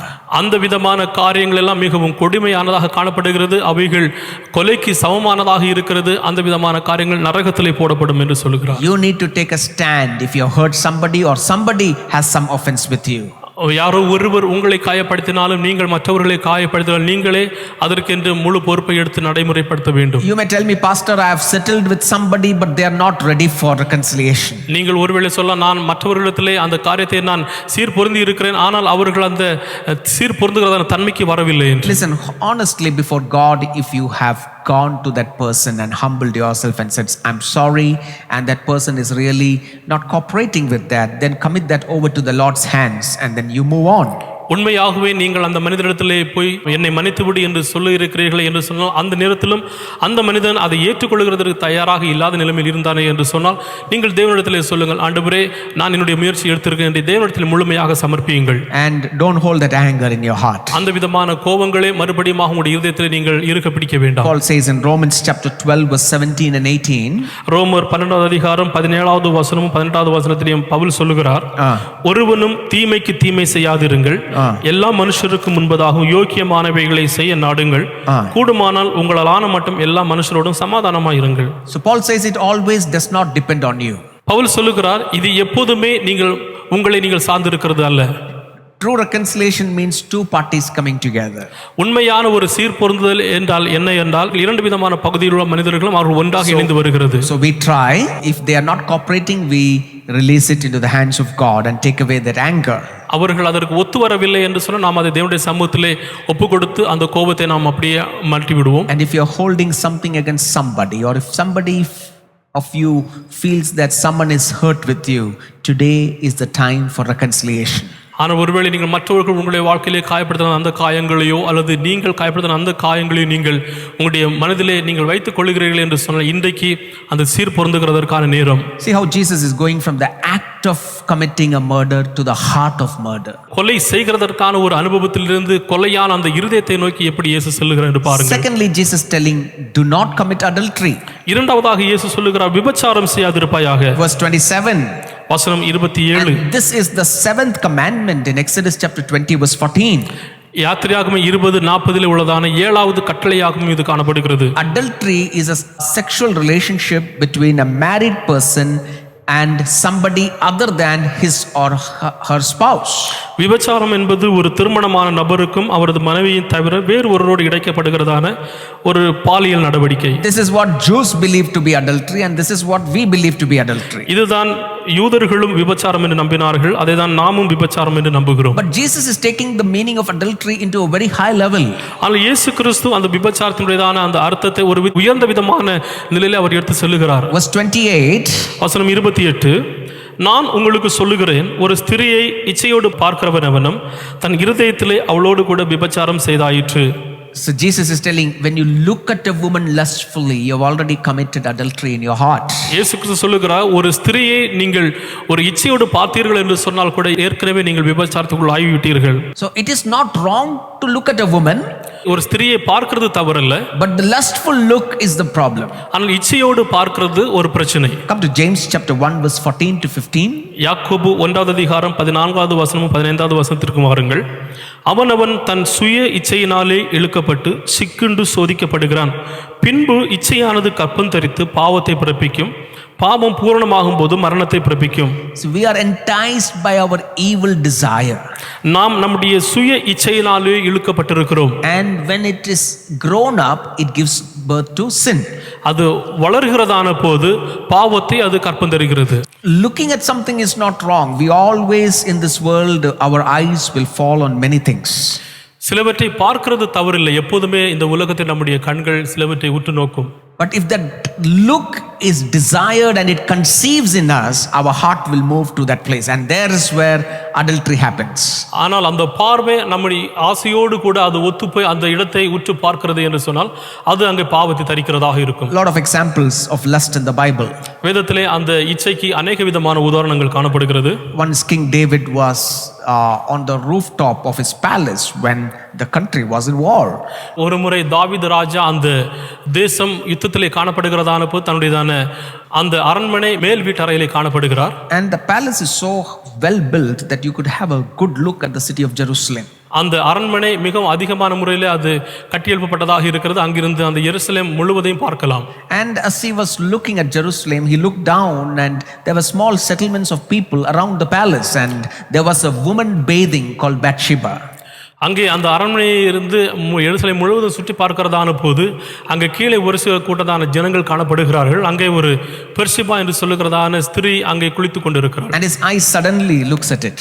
உடனடியாக அவருடையதான கண் அங்கே இழுக்கப்படுகிறது. And then we know the story that he stood over there and he summoned for her, commit adultery with her, and even went on to kill her husband. அந்த சம்பவங்கள் எல்லாம் நமக்கு தெரியும். அவர் அங்கே நின்று விட்டு அந்த ஸ்திரியை பார்த்து அந்த இச்சையினால் இழுக்கப்பட்டு தன்னுடைய கணவனாரை கொல்லுகிறதான ஒரு சூழ்நிலை வரையிலும் அங்கு கடந்து சென்றது. This was a low point in David's life. இதுதான் தாவீதுடையதான வாழ்க்கையிலே ஒரு மிகவும் குறைந்ததான ஒரு பகுதியாக Now, காணப்படுகிறது. when did David commit adultery? தாவீது அங்கே விபச்சாரம் செய்ததான போது, According to Jesus, when David saw her on the rooftop, he did not commit adultery. இயேசு கிறிஸ்துவின் நியாயப்பிரமாணத்தின் பிரகாரமாக அந்த அரண்மனையில் மேலே இருந்து பார்த்ததான போது அவர் அங்கே விபச்சாரம் செய்யவில்லை. When he saw her, what should he have done? அவளை அவர் பார்த்ததான போது அவர் என்ன செய்திருக்க வேண்டும்? He should have moved away and gotten into his palace. அங்கிருந்து அவர் கடந்து சென்று அந்த அரண்மனைக்குள்ளதாக பிரவேசித்திருக்க வேண்டும். But that second look, ஆனால் இரண்டாவது பார்வை, and that's where the sin is building up. அந்த நிலையிலே தான் அவரிடத்தில் அந்த பாவம் அங்கே எழும்ப ஆரம்பிக்கிறது. And the evil desire is being conceived. கெட்ட ஆசைகள் எல்லாம் அங்கே கற்பந்தரிக்க ஆரம்பிக்கிறது.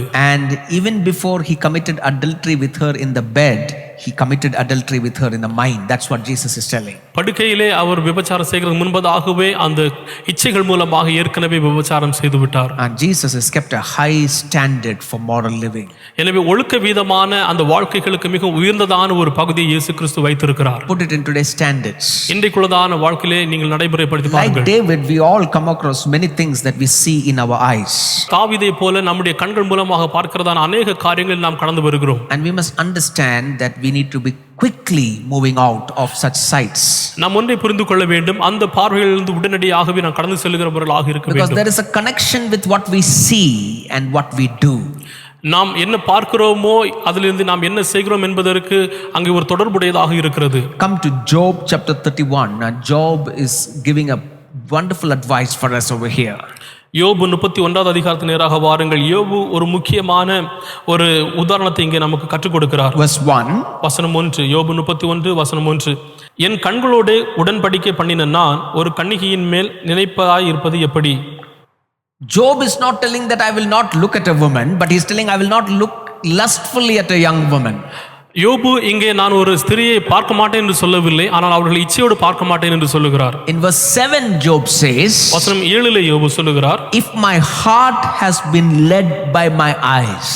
என் இருதயம் என் கண்களை பின்தொடர்ந்தாலும். So there is a problem when we look deep, our heart can be led. What is our heart? Emotions and will can be led to what we see. அங்கே ஒரு தொடர்பு இருக்கிறது. நம்முடைய கண்கள் மூலமாக அப்படியே பார்க்கிறதான ஒரு அனுபவங்கள் இருதயத்தோடு கூட அது இணைக்கப்பட்டிருக்கிறதான ஒரு தொடர்போடு இருக்கிறது. And in verse 9, Job says, if my heart has been enticed by a woman. வசனம் 9 யோபு சொல்லுகிற, என் மனம் யாதொரு ஸ்திரீயின் மேலும் மயங்கி அயலானுடையதான வாசலை நான் எட்டி பார்த்ததுண்டானால். The problem with sight is that after a little sight, our heart is enticed, and which leads to action. நம்முடைய பார்வையிலே இருக்கிறதான அந்த பிரச்சனை என்னவென்றால், கொஞ்ச நேரம் பார்க்கிறது அப்புறமாகவே நம்முடைய இருதயத்தோடு கூட அது இழுக்கப்படுகிறதாக இருக்கிறது. Jesus ups the standard and he says, even if you look lustfully at a woman, you have already committed adultery with her. எனவே இயேசு கிறிஸ்து அங்கே இன்னும் சற்று உயர்வாக கடந்து செல்ல சொல்லுகிற, ஒரு ஸ்திரியை இச்சையோடு பார்த்தால் கூட ஏற்கனவே நீ விபச்சாரம் செய்து விட்டாய் என்று. And then Jesus says something very radical. அதற்கு அப்புறமாக மிகவும் முக்கியமான ஒரு காரியத்தை இயேசு கிறிஸ்து சொல்லுகிறார். Verse 29 and 30. வசனம் 29 30. உன் வலது கண் உனக்கு இடறல் உண்டாக்கினால் அதை பிடுங்கி எரிந்து போடு. உன் சரீரம் முழுவதும் நரகத்தினால் தள்ளப்படுவதை பார்க்கிலும் உன் அவயவங்களில் ஒன்றும் கெட்டுப்போவது உனக்கு நலமாயிருக்கும். உன் வலது கை உனக்கு இடறல் உண்டாக்கினால் அதை தரித்து எரிந்து போடு. உன் சரீரம் முழுவதும் நரகத்தில் தள்ளப்படுவதை பார்க்கிலும் உன் அவயவங்களில் ஒன்றும் கெட்டுப்போவது உனக்கு நலமாயிருக்கும். Is Jesus advocating self-mutilation? இங்கே இயேசு கிறிஸ்து தன்னுடைய சுயத்திலிருந்து ஒரு பகுதியை பிடுங்கி போடும்படியாக அவர் சொல்லுகிறாரா? Jesus is not advocating self-mutilation. இயேசு கிறிஸ்து அங்கே பிடுங்கி போடுகிறதான ஒரு காரியத்தை சொல்லவில்லை. What Jesus is telling that if you want to come out of such temptations, you need to take some radical action to get yourself free. ஆனால் அதிலிருந்து நீ வெளியே வர வேண்டும் என்று சொன்னால் அதிலிருந்து முக்கியமான காரியங்களை நீ கடைபிடிக்க வேண்டும் என்று இயேசு சொல்லுகிறார். For example, if you put a cigarette packet in front of me, or you put some alcohol, the best alcohol beverages in front of me, I will never be tempted. ஒரு உதாரணமாக, நீங்கள் எனக்கு முன்பதாக சிகரெட்டையோ அல்லது வேறு எந்த விதமான குடி பழக்கத்திற்கான காரியங்களை எனக்கு முன்பதாக வைத்தீர்களே என்று சொன்னால் நான் அதை பார்க்க மாட்டேன். But maybe some of you, if you are in a room and there is something like this, and you will fall easily tempted to that. ஆனால் உங்கள் ஒரு பேர் இந்த காரியத்திற்கு நீங்கள் ஈடுபடுகிறீர்கள் என்று சொன்னால் நீங்கள் ஒருவேளை அங்கே சோதனைக்கு உட்பட வேண்டியதாக இருக்கும். But there may be some areas in my life where I can easily fall prey to, which you will not fall prey to. ஆனால் சில வேளைகளிலே என்னுடைய வாழ்க்கையில ஏதோ ஒரு காரியத்திலே மிகவும் லகுவாக சோதனைக்கு விழுகிறதான ஒரு காரியம் உங்களுடைய வாழ்க்கையில் நீங்கள் அது விழாவி So இருப்பீர்கள். Jesus is telling, whatever causes you to stumble and whatever causes you to sin, deal with it radically. இயேசு என்ன சொல்லுகிறார் என்றால், என்ன விதமான காரியங்கள் உங்களுக்கு இடரல் உண்டாக்குகிறதோ அல்லது என்ன விதமான காரியங்கள் உங்களுக்கு பிரச்சனை உண்டாக்குகிறதோ அதிலிருந்து நீங்கள் முக்கியமாக மாற்றி வைக்க வேண்டும். If alcohol causes you to sin, don't go with such friends. Don't be in a room where there is alcohol. Don't expect to walk on the cliff of a mountain and expect not to fall over it. ஒருவேளை குடி போதைகள் உங்களை பாவம் செய்கிறதற்கு தூண்டுகிறது என்று சொன்னால் அந்த இடத்திற்கு கடந்து செல்லாதிருங்கள். அப்படிப்பட்டதான நண்பர்களோடு நீங்கள் கடந்து செல்லாதிருங்கள். That which is very close and valuable to you, if that makes you to sin, get rid of it. ஒருவேளை விலை உயர்ந்தான காரியங்கள் ஏதோ ஒன்று உங்களை பாவம் செய்ய தூண்டுகிறது என்று சொன்னால் அங்கிருந்து நீங்கள் விலகி இருங்கள். That friendship which is causing you to sin, that relationship if it is causing you to sin, get rid of it, because you are getting into wrong ways. உங்களை பாவம் செய்ய வைக்கிறதான அந்த உறவுகளோ பாவம் செய்ய வைக்கிறதான அந்த நண்பர்களோ இழுக்கிறது என்று சொன்னால் அதிலிருந்து நீங்கள் விலகி இருங்கள். Amen. Jesus is telling you need to take radical steps to come out of such things. அந்த விதமான காரியங்களிலிருந்து நீங்கள் விலகி இருக்கிறதற்கு முக்கியமான ஒரு பகுதியை நீங்கள் வகிக்க வேண்டும் என்று இயேசு சொல்லுகிறார். Why? எதற்காக? Last part of verse 30 says, it is better for you to lose one part of your body than for your whole body to go into hell. வசனம் 30 கடைசி பகுதி சொல்லுகிறது, உன் சரீரம் முழுவதும் நரகத்தில் தள்ளப்படுவதை பார்க்கலும் உன் அவயவங்களில் ஒன்று கெட்டுப்போவது உனக்கு நலமாயிருக்கும். Jesus is telling eternity is more important than your present life. இயேசு சொல்லுகிறார், நீங்கள் இப்போது வாழுகிறதான இந்த வாழ்க்கை விடவும் நித்தியமான வாழ்க்கை மிகவும் முக்கியமானது. The world says enjoy today, enjoy every day, but Jesus says your eternity is more important than enjoying every day. உலகம் சொல்லுகிறது நீங்கள் ஒவ்வொரு நாளும் நீங்கள் சந்தோஷத்தை அனுபவியுங்கள், ஆனால் இயேசு சொல்லுகிறது இதை விடவும் நித்தியம் மிகவும் முக்கியமாக சந்தோஷப்படுகிறதான ஒரு விஷயம் என்று. What profound teachings of Jesus. இயேசு கிறிஸ்துவுடையதான என்ன ஒரு முக்கியமான உபதேசம் இது. He did not come to abolish the law but to fulfill the law. அவர் அந்த நியாயப்பிரமாணத்தை அழிக்கிறதுக்கு வரவில்லை, அதை நிறைவேற்றுகிறதற்கு வந்திருக்கிறார். He is telling that our righteousness has to surpass. By believing in Jesus we can surpass that. இயேசு கிறிஸ்து சொல்லுகிறார், நம்முடையதான அந்த நீதித்தனம் அதிகமாக அது அதிகப்படுத்தப்பட வேண்டியதாக இருக்கும், அது இயேசு விசுவாசிக்கிறதன் மூலமாக. Jesus is telling our righteousness must be more than the righteousness of the Pharisees. இயேசு சொல்லுகிறார், நம்முடைய நீதித்தனம் பரிசேயருடையதான நீதித்தனத்தை விடவும் அதிகப்படுத்ததாக இருக்க வேண்டும். And that's possible when we believe in Jesus Christ. அது இயேசு கிறிஸ்துவை விசுவாசிக்கிறதன் மூலமாக அது சாத்தியம். But that's not enough. அது மாத்திரம் போதாது. We need to practice righteousness. நாம் அந்த நீதித்தனத்தை நாம் நடைமுறைப்படுத்த வேண்டும். In our heart. நம்முடைய இருதயத்திலே. In our thinking. நம்முடைய நினைவுகளில். And that's where Jesus gives a new interpretation to the laws of Moses. எனவே தான் மோசேயுடைய நியாயப்பிரமாணங்களில் புதிதான விளக்கத்தை இயேசு சொல்லுகிறார். And he's telling you need to take some radical steps if needed to follow Jesus practically in your life. இயேசு கிறிஸ்து சொல்லுகிறார், நீங்கள் அந்த உங்களுடைய விசுவாசத்தை உறுதிப்படுத்துகிறதற்கு நீங்கள் முக்கியமான நடைமுறை பகுதிகளை நீங்கள் எடுத்துக்கொள்ள வேண்டும் என்று அவர் சொல்லுகிறார். Many of you are telling, Lord, I'm so sinful I feel and I don't match up to the standards of God. அநேகம் பேர் ஒருவேளை நீங்கள் சொல்லலாம், ஆண்டவரே நான் ஒரு பாவம் இருந்தான ஒரு மனிதன், உம்முடையதான அந்த நீதித்தனத்துக்கு முன்பதாக நான் பிணைக்கப்பட முடியாது. But I want to tell you there is forgiveness when we mess up.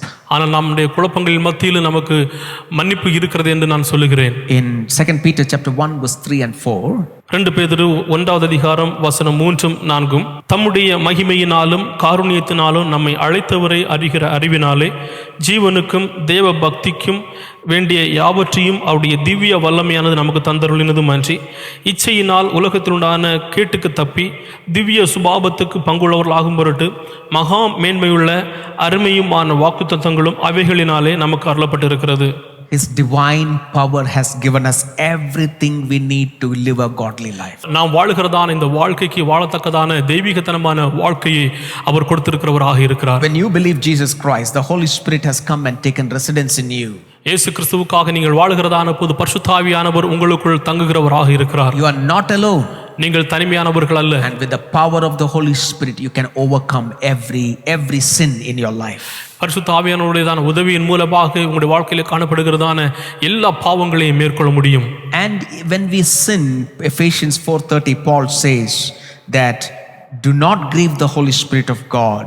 எபேசியர் 4:30 நாம் பாவம் செய்கிறதான போது எப்படி என்று பவுல் சொல்லுகிறார் பாருங்கள், தேவனுடைய பரிசுத்த ஆவியை துக்கப்படுத்தாதிருங்கள். When we sin, being a child of God, the Holy Spirit is being grieving inside of us. நமக்குள்ள இருக்கிறதான பரிசுத்த ஆவியானவர் நாம் பாவம் செய்கிறதான போது அவர் துக்கப்படுகிறவராக இருக்கிறார். God has given us that power in the Holy Spirit. பரிசுத்த ஆவியான மூலமாக அந்த வல்லமையை தேவன் நமக்கு கொடுத்திருக்கிறார். It's not willpower. இது நம்முடையதான விருப்பம் இல்லை. It's not man's power. மனிதனுடையதான வல்லமையும் இல்லை. It's God's power. தேவனுடையதான வல்லமை அது. And that can operate in yours if you completely surrender, and God can give you the victory. நாம் சமர்ப்பணத்தோடு தேவனுடைய சமூகத்திலே நாம் கடந்து வருகிறதான போது அது நம்முடைய வாழ்க்கையிலே குடிகொள்கிறதாக இருக்கும். தேவன் நமக்கு வெற்றியை தருகிறவராகவும் இருக்கிறார். There needs to come to a decision in our life that Lord, your righteousness, your holiness is more I need than what I think about this world. ஆண்டவரே, இந்த உலகத்தை நான் நினைக்கிறதற்கு மேலாக உம்முடைய நீதித்தனமும் உம்முடையதான விசுவாசம் உம்முடையதான வல்லமைகளும் எனக்கு வேண்டும். We need to pray. நாம் ஜெபிக்க வேண்டும். Can you surrender your heart today? உங்களுடையதான இருதயத்தை தேவனுடைய சமூகத்தில் ஒப்புக் கொடுக்கலாமா? Jesus fulfilled all righteousness. இயேசு கிறிஸ்து எல்லா நீதித்தனத்தையும் அவர் நிறைவேற்றினவராக He இருந்தார். fulfilled the law. எல்லா நியாயப்பிரமாணங்களையும் அவர் நிறைவேற்றினார். And when we believe in Jesus Christ, we have been given his righteousness. நாம் அந்த இயேசு கிறிஸ்துவை விசுவாசிக்கிறதான போது அவருடையதான நீதித்தனம் நமக்கு கொடுக்கப்பட்டிருக்கிறது. But that righteousness has to translate into practical living in our day-to-day lives. ஆனால் அந்த நீதித்தனம் நம்முடைய வாழ்க்கையிலே ஒவ்வொரு நாளும் நடைமுறைப்படுத்துகிறதான காரியமாக காணப்பட வேண்டும். And if you are angry with somebody, நீங்கள் வேறு யாரிடத்திலோ நீங்கள் கோபம் உள்ளவர்களாக if இருந்தீர்கள் somebody என்றால், has hurt you, யாரோ ஒருவர் உங்களை காயப்படுத்தி இருக்கிறார்கள் என்றால், after the service, take time to reconcile.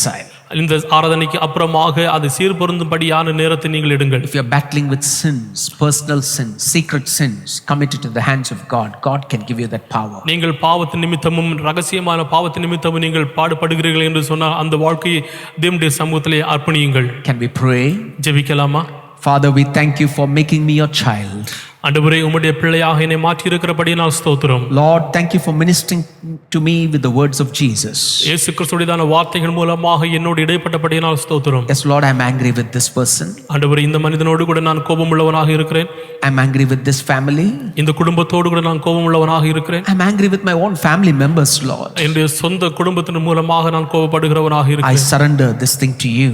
இந்த காரியங்கள் எல்லாம் உம்முடைய சமூகத்தில் ஒப்பு தருகிறேன். I'm going to let you take this bitterness from my heart. ஆண்டவரே, இந்த விதமான கசப்புகள் எல்லாம் என்னுடைய இருதயத்திலிருந்து வெளியே வரும்படியாக நான் விரும்புகிறேன். I ask you to forgive me for my delayed response. ஆண்டவரே, நீண்ட தாமதமான இந்த பொறுப்பு என்னை மன்னிக்கும்படியாக ஜெபிக்கிறேன். I surrender completely, Lord. முழுவதுமாக என்னை உம்முடைய சமூகத்தில் ஒப்பு தருகிறேன். Lord, I'm not going to live under the dominion of flesh anymore.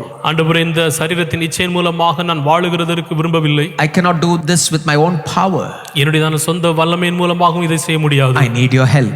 எனக்கு உம்முடைய உதவி தேவை. I need to work with my contacts.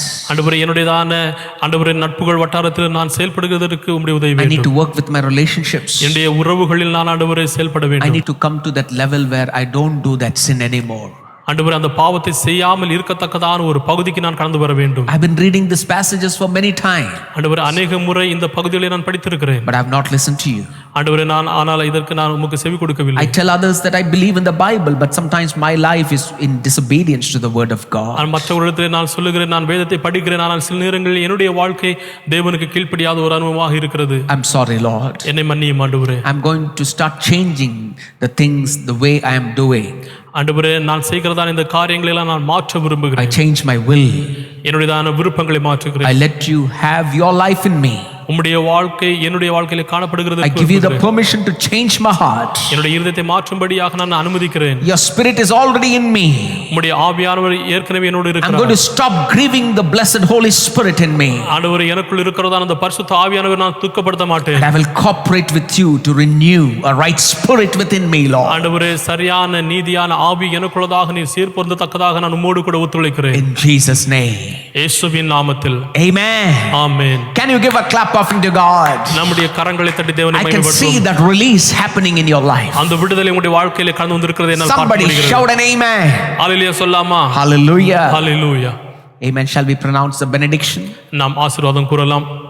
என் ஆத்துமாவே கர்த்தரை ஸ்தோத்திரி, என் முழுமையோட அவருடைய பரிசுத்த நாமத்தை ஸ்தோத்திரி. என் ஆத்துமாவே கர்த்தரை ஸ்தோத்திரி, அவர் செய்தான சகல உபகாரங்களை மறவாதே. ஆமென். நம்முடைய கர்த்தராகிய இயேசு கிறிஸ்துவின் கிருபையும் பிதாவாகிய தேவனுடைய அன்பும் பரிசுத்த ஆவியருடைய அந்நியமும் ஐக்கியமும் சுகமும் பலமும் பாதுகாப்பும் என்று சதா காலங்களிலும் நாம் அனைவரோடும் கூட இருப்பதாக. Amen. Amen. Hallelujah. Hallelujah. Hallelujah. Hallelujah. Hallelujah. Hallelujah. Have a blessed week and a blessed month. ஒரு ஆசீர்வாதமான வாரமாகவும் ஆசீர்வாதமான மாதமாகவும் அமையட்டும். Take time to listen to this message again. இந்த செய்தியை கேட்கிறதற்கு மறுபடியுமாக நீங்கள் அதை It கேட்டுக்கொள்ளுங்கள். will tremendously bless us. இது அதிகமாக உங்களை ஆசீர்வதிக்கும். Share it with somebody who is in need. தேவையில் இருக்கிறவர்களுக்கு இந்த செய்தியை நீங்கள் பகிர்ந்து கொள்ளுங்கள். Have a blessed week. God bless you. ஆசீர்வதிக்கப்பட்ட வாரமாக அமையட்டும். ஆண்டவர் உங்களை ஆசீர்வதிப்பாராக. ஆமென்.